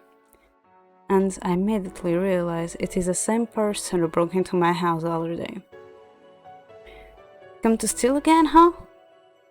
I told you not to let me see your face ever again. You're not looking at my face, though. The guy turns around, keeping his distance from me. I raise my umbrella again, but he grabs it before I can do anything else. Let go, pervert! He leans closer and covers my mouth with his hand, the force strong enough to push me back against the wall. First of all, my name is not Pervert, it's Kurato. Second, you shouldn't scream at night. Your neighbors might think you're being assaulted. I give him a sharp look, as if it's not obvious what he's doing right now. Don't look at me like that. Believe it or not, I'm here to protect you. I raise an eyebrow. Yeah, sure, by pinning me against the wall. Try to speak, but my words are muffled. Touches his head, unable to make out anything I am trying to say. I'll take my hand off you. Take my hand off so you can talk, but only if you promise not to scream. And not slowly, and he releases his grip. Hold on. You're saying that you broke into my house and assaulted me. Protect me? I didn't actually break in. Without permission, it counts as breaking in, no matter who does it. He lets out a deep sigh as he steps back. I cross my arms and wait for a better explanation. If you really are here to protect me, you could try acting like it. You didn't have to climb to my window the other night. It was hard to reach you, so I had to improvise. What are you protecting me from? You've heard about the recent killing, right? I'll get straight to the point. Maybe one on the target list, and I've been assigned as a private guard. I shook my head and held out my hand. Show me proof that you really are a private guard. Kurato digs into his pocket and takes out a badge, handing it to me. To my surprise, he also shows me a gun. He has kept it hidden under his belt. I recognize the symbol on the front of the badge. Only select investigators have it. Ryoji often talks about his father's job as an investigator, and how only they are permitted to carry guns and badges with a distinct symbol. Is Kurato an investigator? I take a closer look at his credentials. Kurato Akaze. Does their family name mean doctor? Dr. Kurato. It's not my real family name. It was changed after I was adopted. I see. Does that mean you believe me, Diviana? I give Kurato back his belongings, and he keeps them, smiling confidently. Nobody told me about it, so... It's supposed to be a secret, so we can trap the killer for now. I'll be keeping an eye on you. This violates my privacy. Maybe I went a bit too far. And what were you doing in my room? Just making sure you're still here. I'm pretty sure professionals don't check up on their clients this often. Back there, he gave his gun to me. Not that I would have, but did he not realize that I can simply take it and shoot him? I am stuck with an amateur guard. He could have told me so when he broke in the other night. Then again, I immediately chiseled him out and didn't give him a chance to explain. He said I may be on the target list, but how are you so sure they'll come after me? The murderer seems to be interested in this neighborhood. The rest of my team are looking after other residents. I'm sure this is shocking, but don't worry, I'll protect you. Kurato thinks I must be scared, but instead I look at him and grin. This is a perfect opportunity. I never knew the murderer would be so close. If I could catch him. If you're watching out for the murder, then you'll be involved sooner or later. Then you'll be involved sooner or later. That means we have a chance to solve this case. You're lucky to have me as a partner. Together we will... I never said you were my partner, but I want to help out. You're already helping by being a target. I continue trying to convince him to let me help him, but it does not budge. I'm told to just act as I usually do. Residents aren't supposed to work together with their guards. I'm here to ensure your safety. Professionals don't complete it your way professionals don't complete it your way though. You should be thankful you have an avant-garde. I'm surprised an amateur like you is an investigator. I didn't have a good first impression of you, but I still don't judge a book by its cover. I didn't expect much, but do your best. I guess I'll take that as a compliment. I gave him a nonchalant look and shrug. Thank you for explaining the situation to me. Now, if you excuse me, I'm going to sleep. You might as well go home. I told you that I'm going to watch you closely. Watch me closely? Kurato looks around uncomfortably, rubbing the back of his neck. I do not get why he is still hanging around. I ask what is bothering you.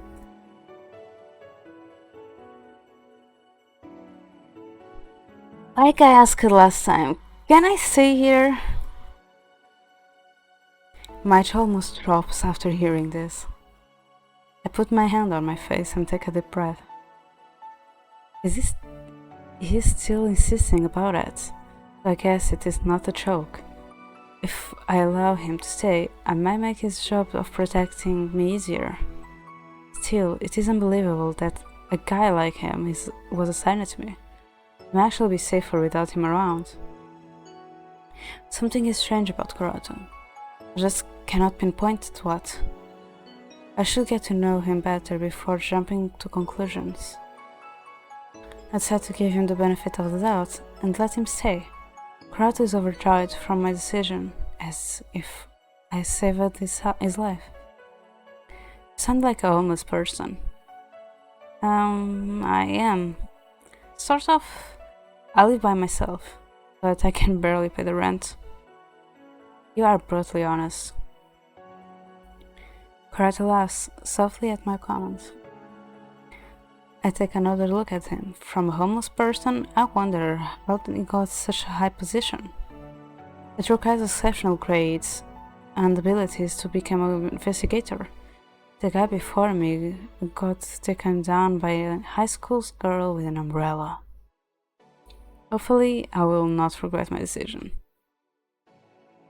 I take Kurato around my house and show him where the important rooms, like the kitchen and the bathroom are. I finally stop in the guest room, which is right next to my room. After that, he thanks me politely and I leave him alone. It has been a long time since someone has stayed at my place. I do not know how long he will be here, but this should not be a problem. No one really checks up on me, and I would not mind some company at home. My first impression of him was terrible, but that might change. I'm curious about what he's got up his sleeve. Before I go to sleep, I take a quick shower. With a large towel wrapped around my body, I look at myself in the mirror. Yoko always teases me that I should interact more often with people, but I always seem to attract creeps. Must look like an easy target or something. Besides, I think my personality frightens people instead. Maybe I should work on that. Suddenly the door swings open and reveals Kurato, who steps into the bathroom. I freeze on the spot when I notice that he is not wearing anything except for a towel hanging from his waist. My gaze lingers on his fair build. He must have gone through a lot of training to achieve such a body. Again, the MC is thinking about something else that is totally not important. It looks fitting for the role of investigator like this. God, what am I thinking? Kurato does not seem to be aware that I was already in the bathroom. When he notices me, he looks at me from top to bottom. I do not know what is going through his head, but he keeps staring. I wait for him to say something, but after a moment, I break the silence myself. Right on me, right? Hey, were you planning on joining me? Sorry. Kurato turns away, his cheeks red, and quickly closes the door. I find this reaction funny. I'll let you off for now because I'm to blame for forgetting to lock the door. Knock next time. There is a muffled sound of agreement behind the door, followed by footsteps. He must have gone back to his room.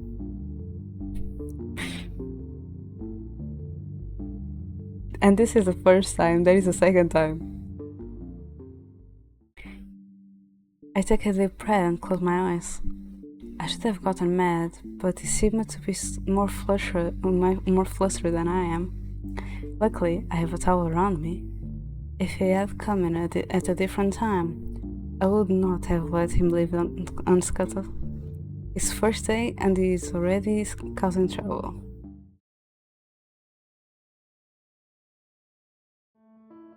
Before I go to school, I leave some food on the table, along with a list of house rules. And a note, I also tell him not to make a mess out of my place while I'm gone. I head for Kurato's room to check if he's still around. His door was slightly ajar, and through the gap, I see him lying on bed, shirtless, his blanket on the ground. I sighed and quietly entered his room to pick up the blanket. You'll catch a cold, you idiot. I dropped the blanket over his body and turned around to leave, Just as I'm about to close the door, I hear the bed shifting as he stirs in his sleep. No. Must get him. Get him quick. I get a little confused after hearing those words. Get who? After that, though, Kurato continues to sleep soundlessly. I don't know what he was mumbling about, but he was having a nightmare. Maybe he was having a nightmare. I decide to leave Kurato alone and leave for school. Before break starts, the teacher gives an announcement. Students, this is a notice from the local police, so pay attention. Due to recent events, the village will be placed under curfew. No one is allowed outside from 9 p.m. to 3 a.m. There might be dangerous people lurking about during these times, so stay at home and lock everything. It feels like we are being treated like small children, but no one protests because of how serious the situation is. Sorry, you need to drink water.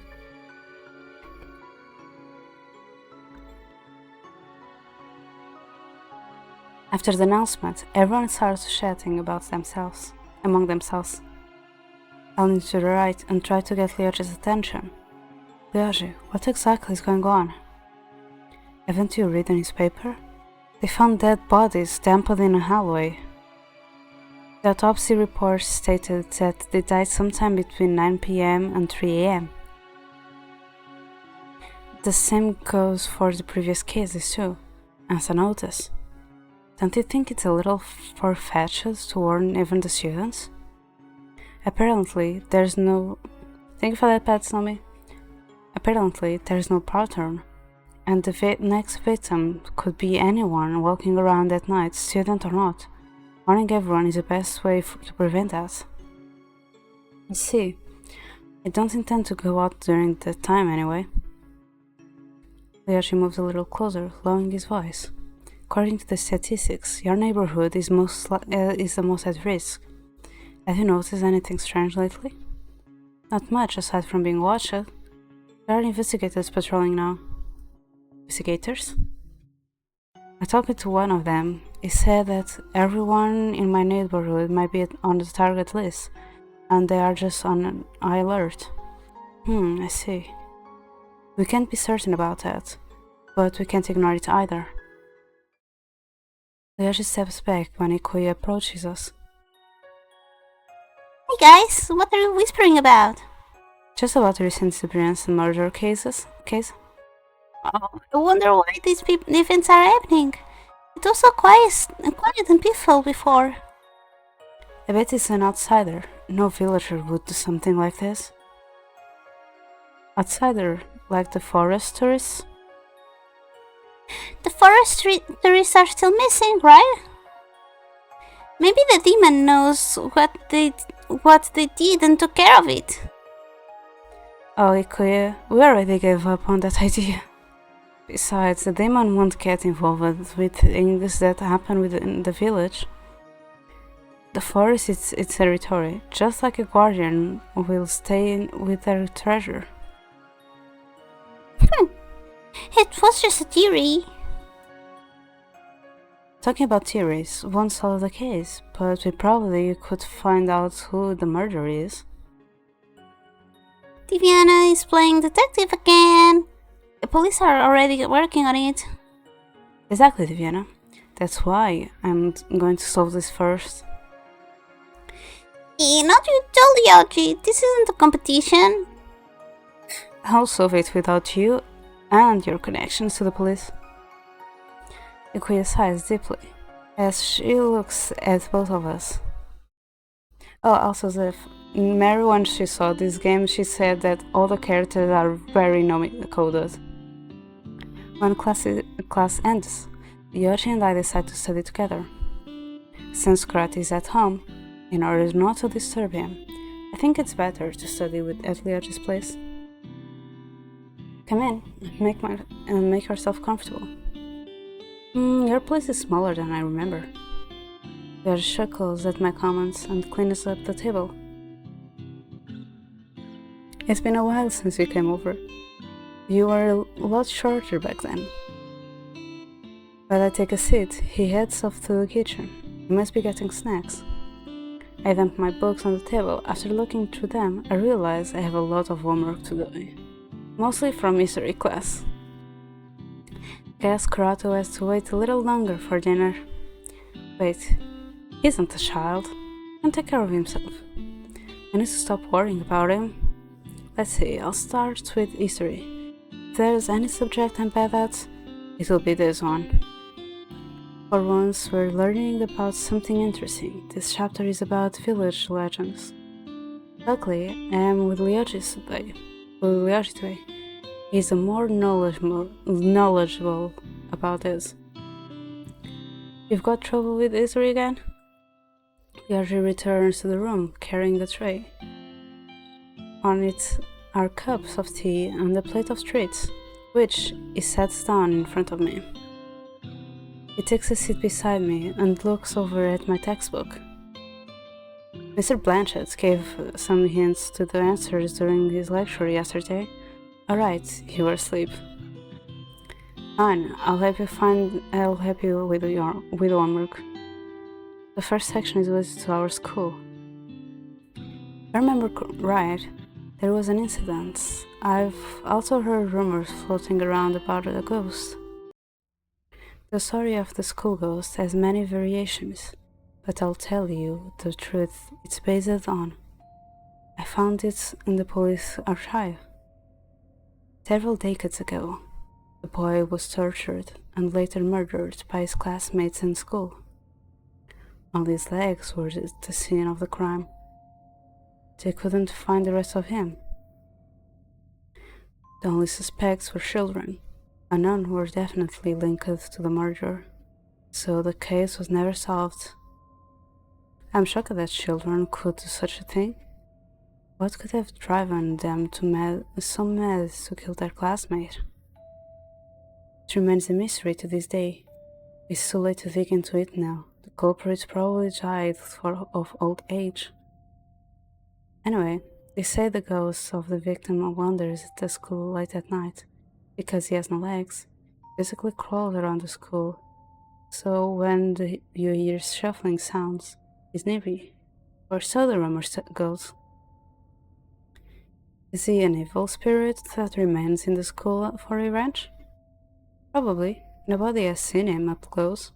But there are people who claim to have seen strange things through the windows from outside. Like shuffling sound is hard to identify too.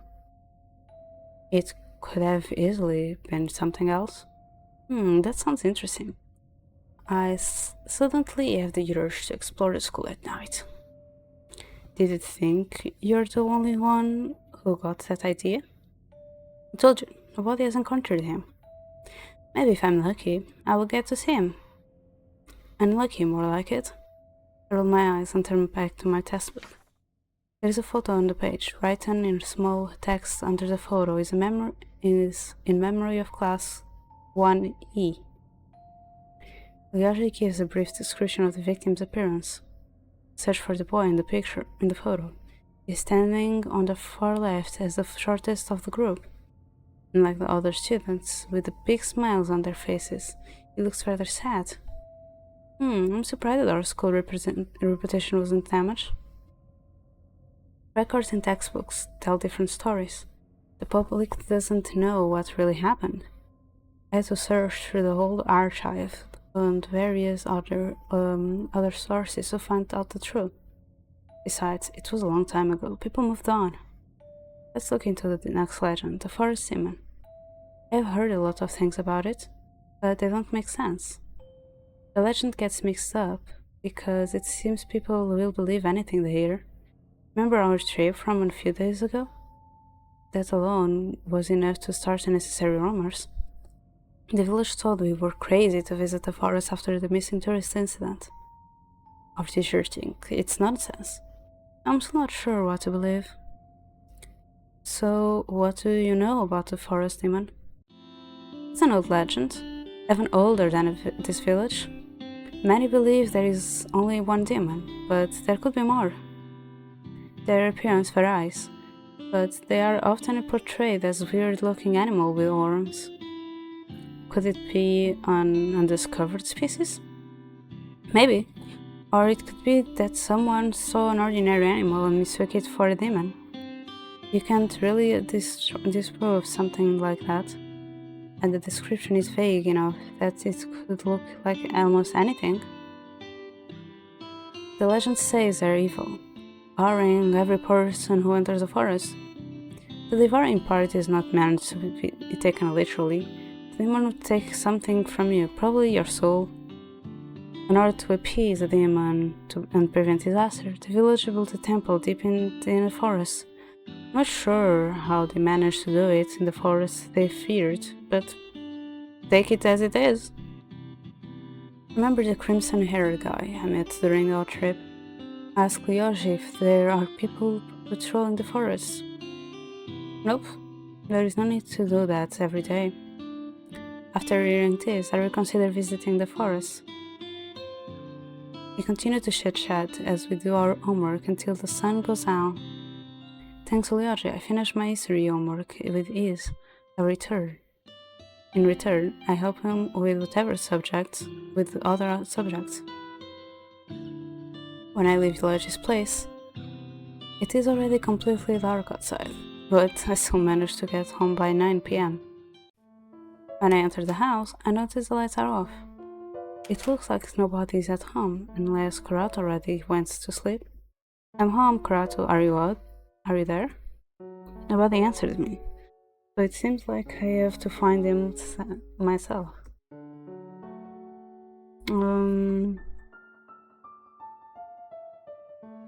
Where? I don't remember where we looked before.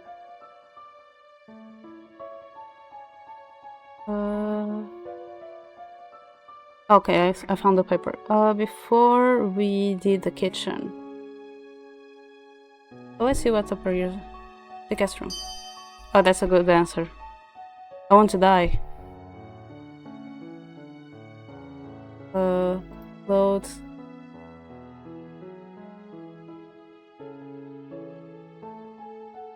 I go to the kitchen and turn the lights on. At least I think I'm going to die in the game. Because like before it was dead end. But no one died in the game. So I don't know if I'm going to die on that. Because there is still one dead end. Then I have the normal end. Then I have the romantic end. Because I searched. And I don't know. Because we went back in time. I don't know. It seems he's not here. Then I did the hallway, so...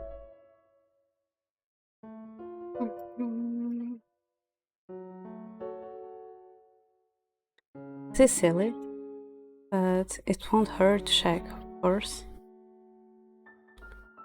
If he is there, I might kill him. The curtains are wide open in my room. One light shines through the window, illuminating the shadow lying on my bed.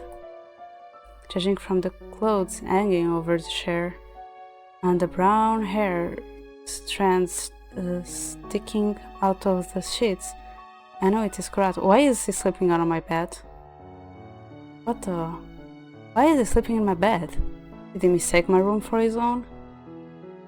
Sitting in front of my bed, ready to pull the blanket off, but I changed my mind at the last moment. Especially looks so peaceful, like he's having a sweet dream. Being an investigator must be a thought, especially for someone so young. Fine, I'll let you sleep here. I gently brush some hair strands away from his face. Up close, I realize he's actually pretty handsome. Okay. What am I doing? I need to start dinner. After pulling away, I leave silently. Guess I'll sleep in the restroom tonight.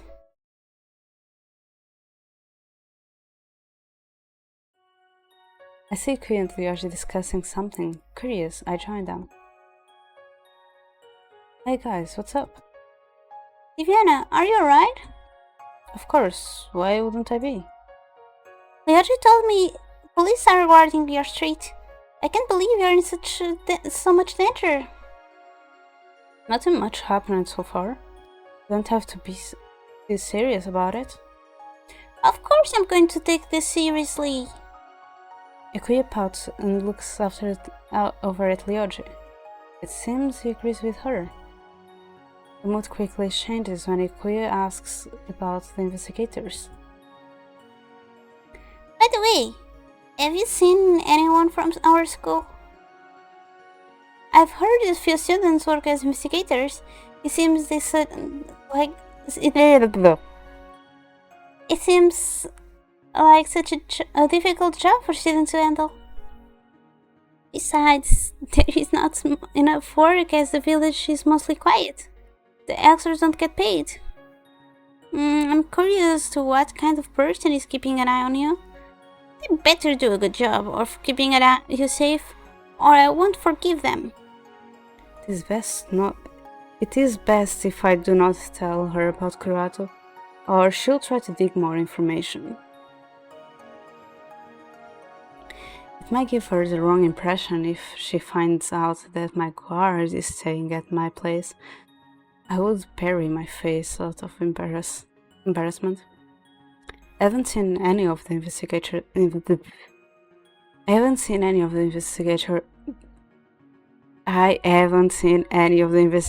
as far as I know. Most guards don't reveal themselves. It would make the residents restless. This was set a trap. People should act normally. It's like that students from the elite class took the job. It's not something to be bragging about, and they know a lot about keeping their identities either. No one has ever seen or spoken to the elite students. Not even our teachers knows a lot about them.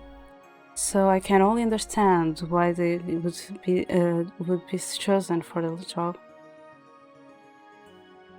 They're just abusing their privilege to skip class. They're probably too busy investigating to even care about school. No, right? What about your brother, Ikuya? Isn't it investigator as far as I know? It just studies at home. You should drag your brother at school sometime. It's been so long, I've forgotten his face. I've tried many times, but he can't be so stubborn.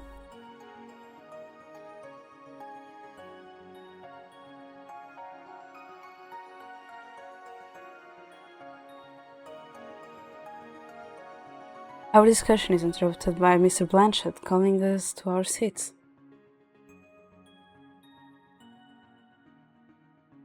We do not get another chance to speak until classes end for the day, when Ikuya and Ryoji depart for their school clubs. After saying goodbye, I pack my things and go home. On my way to the lockers, I find a handkerchief on the ground. Its fancy design catches my attention. I pick it up. There's a name embroidered on it, Roya K. I do not recognize it. Oh, I realize something now. I think it was Ikuya that said that the mansion belonged to someone, to the Kenrichi family, something like that. And on the previous ending, we discovered that Roya lived in that mansion, so that that mansion belongs to Roya, and now we see that. And now I'm realizing that it said Roya K. So the K is Kenrenji, something like that. Kenjiri. Oh, it's giving the hint of it. Roya K. I do not recognize it. This looks important. I should bring it to the lost and found office. Hey, that is mine. Ugh, you again. Get away from me, please. You are creepy. A guy stands beside me, so tall that I have to look up at him. I notice his uniform design is not a regular student. And over the handkerchief when he reaches out for it. Raya? How do you... my handkerchief. Thank you for returning this, Miss Viviana. Yeah, I still don't understand how he knows our name though. This is still something that is missing. Have we met before? Who knows? Yeah, we still have some questions to answer me. First of all, why specifically killing someone that assaulted us? No, Nomi, no, bad Nomi. No, you don't choose him. No.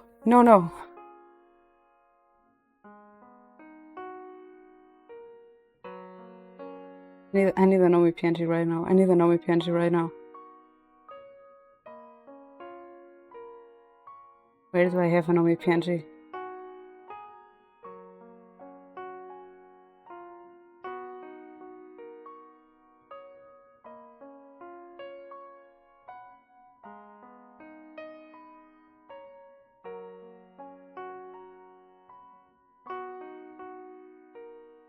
This one is perfect.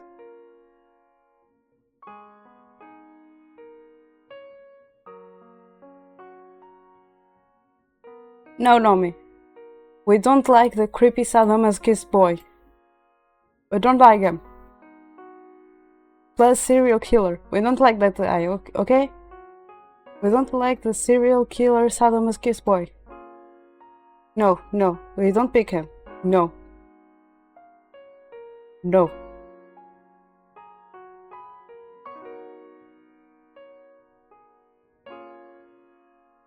Roy shows a mysterious grin and leaves.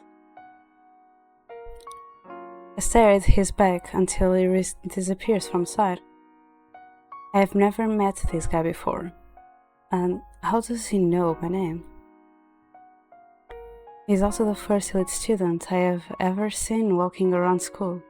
I wonder why he is here today. Elite students sure are peculiar.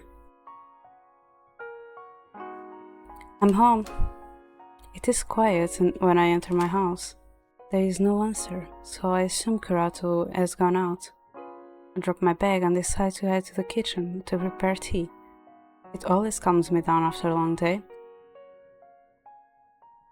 I pass by the living room and freeze, hearing soft breathing coming from the couch. Upon stepping closer, I notice that Kurato is laying there, his sleeping face looking peaceful. He must have worked hard today. I should let him be. When I return, Kurato is already sitting up, reading. It looks up from his newspaper. You wake up so quickly. Did I disturb you? Nah, I had a good nap. I just made tea. Let me get you some. Kurato smiles appreciatively when I hand him a cup. I sit next to him and glance at what he is reading. It occurs to me that there are things about him I have yet to confirm.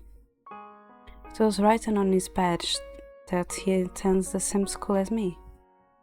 Say, Kurato, do you really never attend class? What class are you in? Normally you'd get a penalty for being absent. Let's see, I think people call it the elite class or something. I almost spit out my tea upon hearing his answer. What? So you really are? Why are you so surprised? Because you look normal to me. Was that supposed to be a compliment? I thought all the elite students were supposed to be peculiar, although nothing's really normal these days. I'm curious, I hardly ever see them at school, and I rather hear what they're like from You, then the rumors. I don't know. I haven't met everyone yet. Most of them were absent from the first day. If everyone else is keeping class, why wouldn't I? You don't even know your own classmates? I just said. Not that I don't believe you. I just find it a bit strange. Guess they have their reasons. I do remember someone. There's this guy named Shane. He's an investigator like me, so I've seen him around. You guys get along? Sorta, but we're more like rivals. He's kinda reserved, doesn't talk a lot. You can't say we're opposites personality-wise. You'll get it if you met him. I bet he's trained just like you. Speaking of your classmates, do you know a guy named Roya?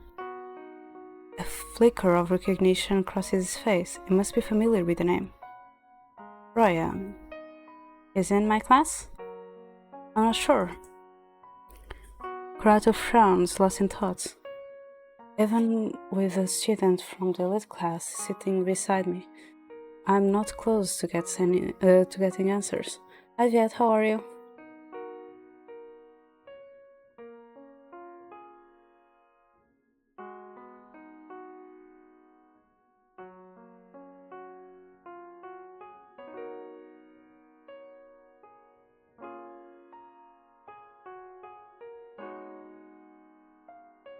You should interact more with your classmates. Yes, Mom. I'm just trying to get you to socialize. You don't exactly look like a social butterfly either. Maybe you should take your own advice. Don't chase on subjects. We're talking about you. Yeah, we'll talk about you, not me. Why don't you talk to an elite student yourself, if you're so interested? I'm talking to one of them, though. We spent the rest of the afternoon talking about school. Kurato has been in the elite class since I was first year. He had been too lazy to attend class during that time and was hardly ever around, which explains why I don't recognize his face when we first met. I have to admit, I wouldn't go to class either if the same rule applies to us. Kurato also mentions that we met once when we were younger, but I cannot recall it.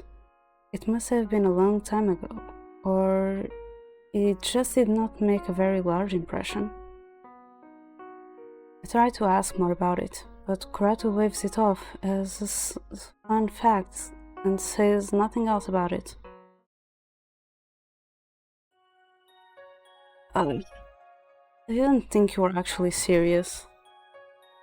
You should always take me seriously. Kurato rubs his head, looking around uncomfortably. I place my hands on his back and push him forward. Where is your uniform, by the way? Either I lost it, or it's collecting dust in my locker, which I've forgotten the combination to, and the number, and the general location. I look at him with narrowed eyes. I question how we even got accepted into such an exclusive class. Their image totally does not fit Kurato. Maybe I had the wrong idea about elite students in general. I walk Kurato to his classroom, since I cannot remember where that is either. It feels like I am showing a transfer student around. After I take a turn in the hallway, I accidentally bump into someone. I stumble, but Kurato catches me before I hit the ground. Hey Shane, it's rare to see you here in school.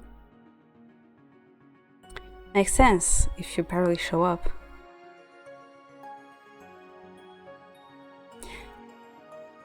Or that I'm just realizing now because of place marks.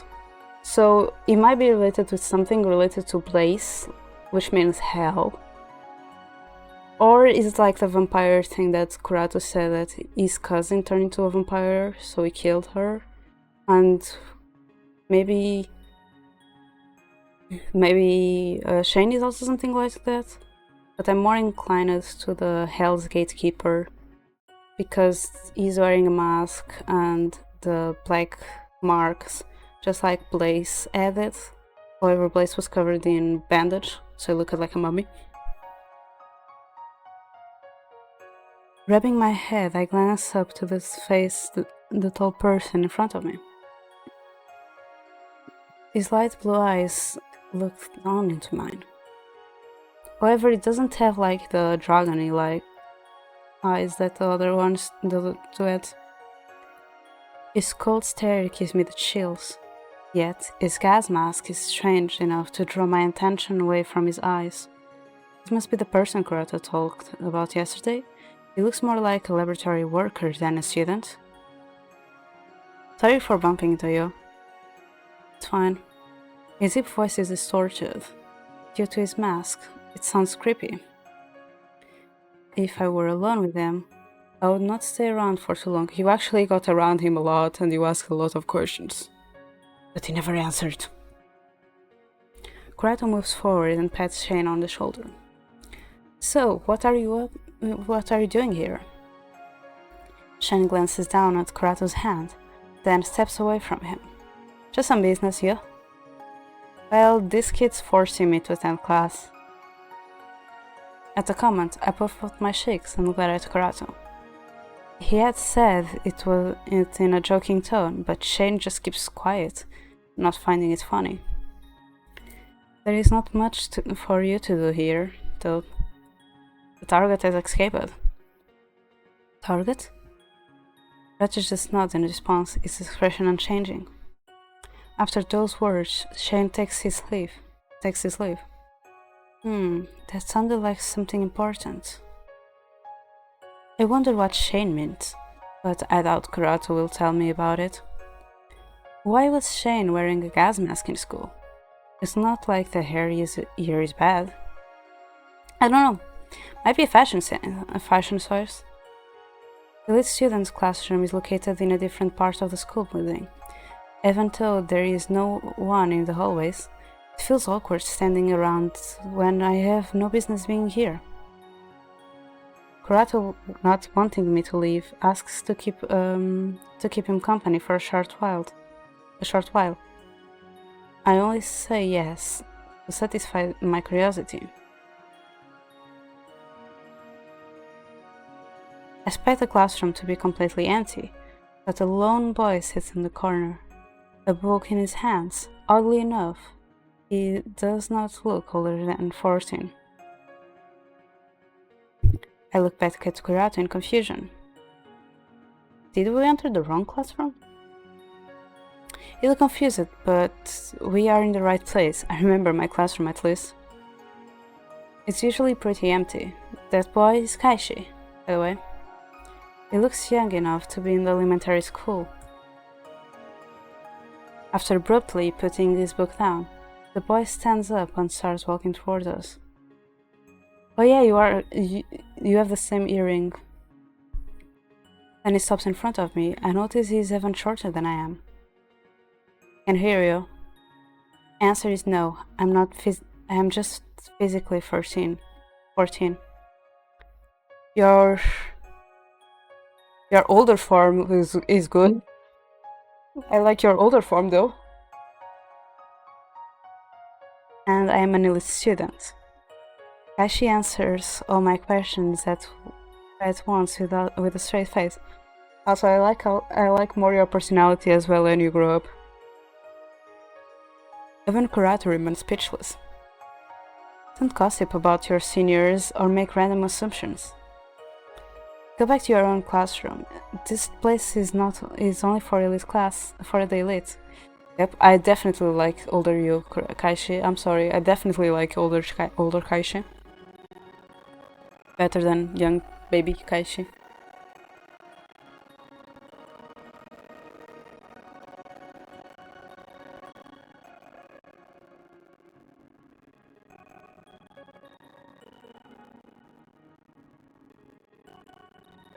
He turns to Kurato, who is standing beside me.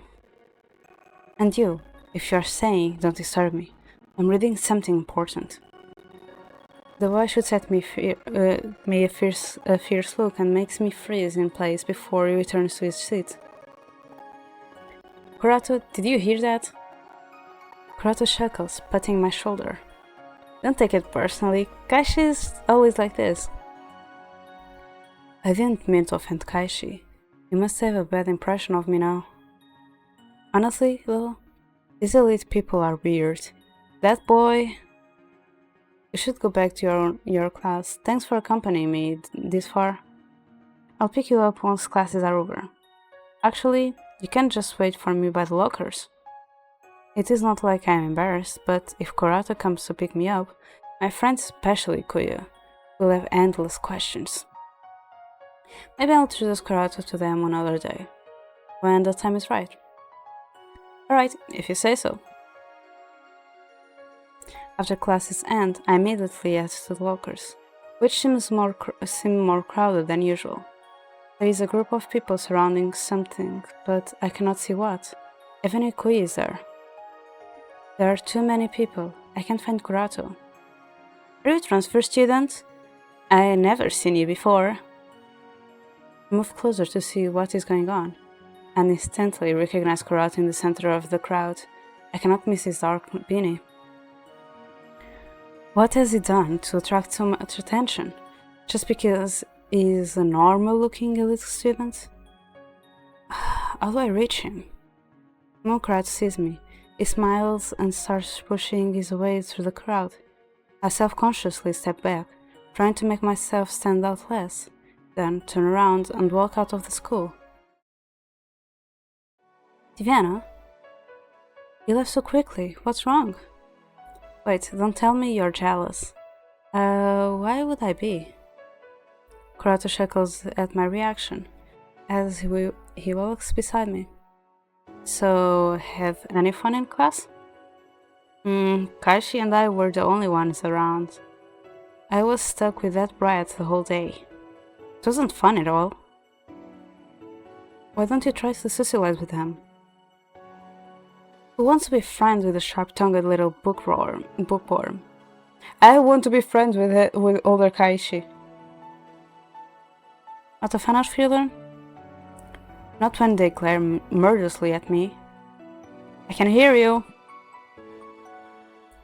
We both turn around and find Kaishi behind us, glaring with the same look Kurato was just talking about. I did not notice him at all. How long have you been walking behind us? Just for a short while. It's not like I'm following you. I'm going to the public library, which is also in this direction. I see you are still gossiping about your seniors. It seems you didn't take my words seriously. You are not even worth talking to. He stares at us blankly. I do not know if Kaishi was speaking to both of us or just me. Awkward air between us feels as thick as a brick wall. Kurato and I stand there, not knowing what to say, while Kaishi just keeps walking, ignoring us. I feel the tension fading away as it turns the corner.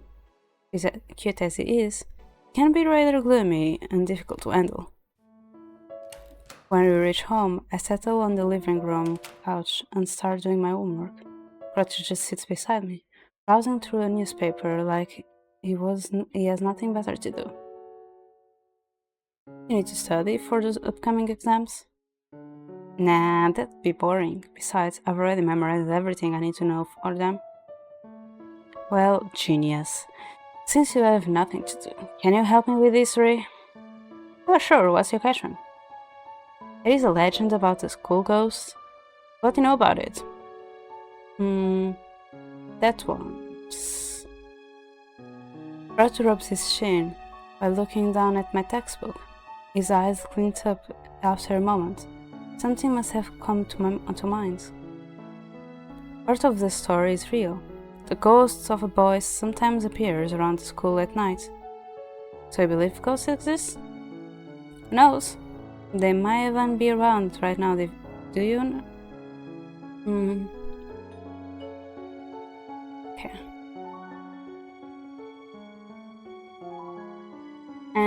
and we save here to end here.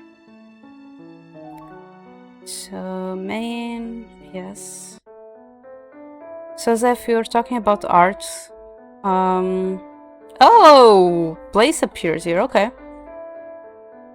So this is one of the first things that we get, and seems like place also appears here.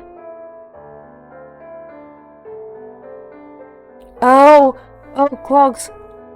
This is time going back. That was also why he was so scared of us, because it was like, stop looking like that. So well, maybe we're literally going back in time.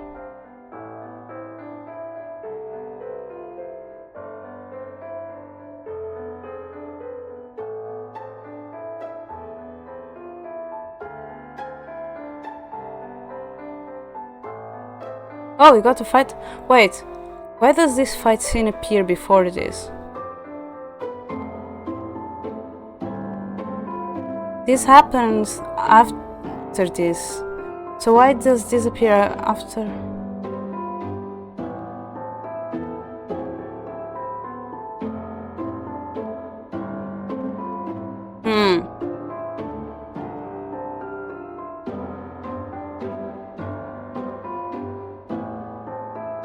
I need to find info.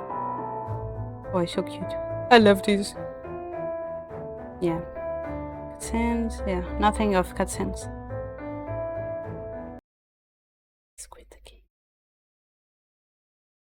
Time to go sleep.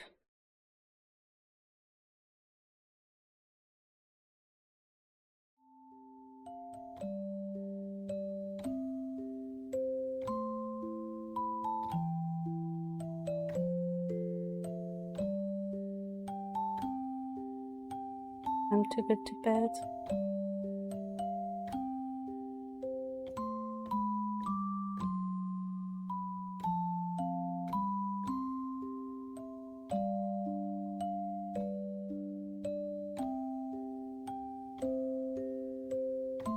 Ani is on BRB. Who else is on?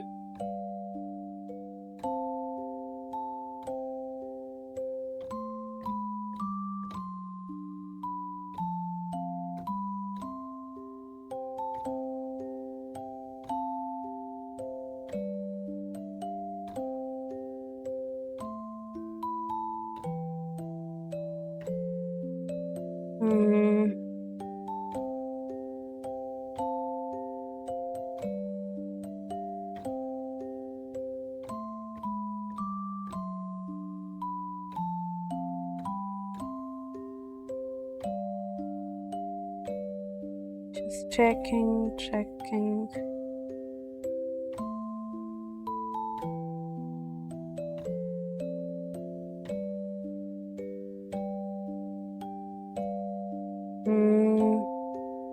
Maybe I'll raid Dylan. I haven't raided Dylan in a while. Playing Marvel Rivals.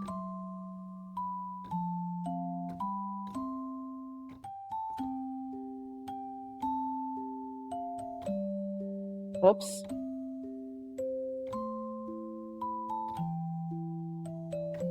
I don't know to write. Raid. Here's the raid message for who is sub. For who isn't sub, the raid message will be this one. Let me copy my own raid message. Raid. Thank you so much for joining me today. I really appreciate it. I'll be back on Sunday with more Epic Mickey. It'll be 4 p.m. GMT, which is 11 a.m. EST. So yeah, thank you so much for everyone joining me today. I really appreciate it. Thank you, Ani and Shiro, for the beats. And yeah, see you on Sunday. Bye bye.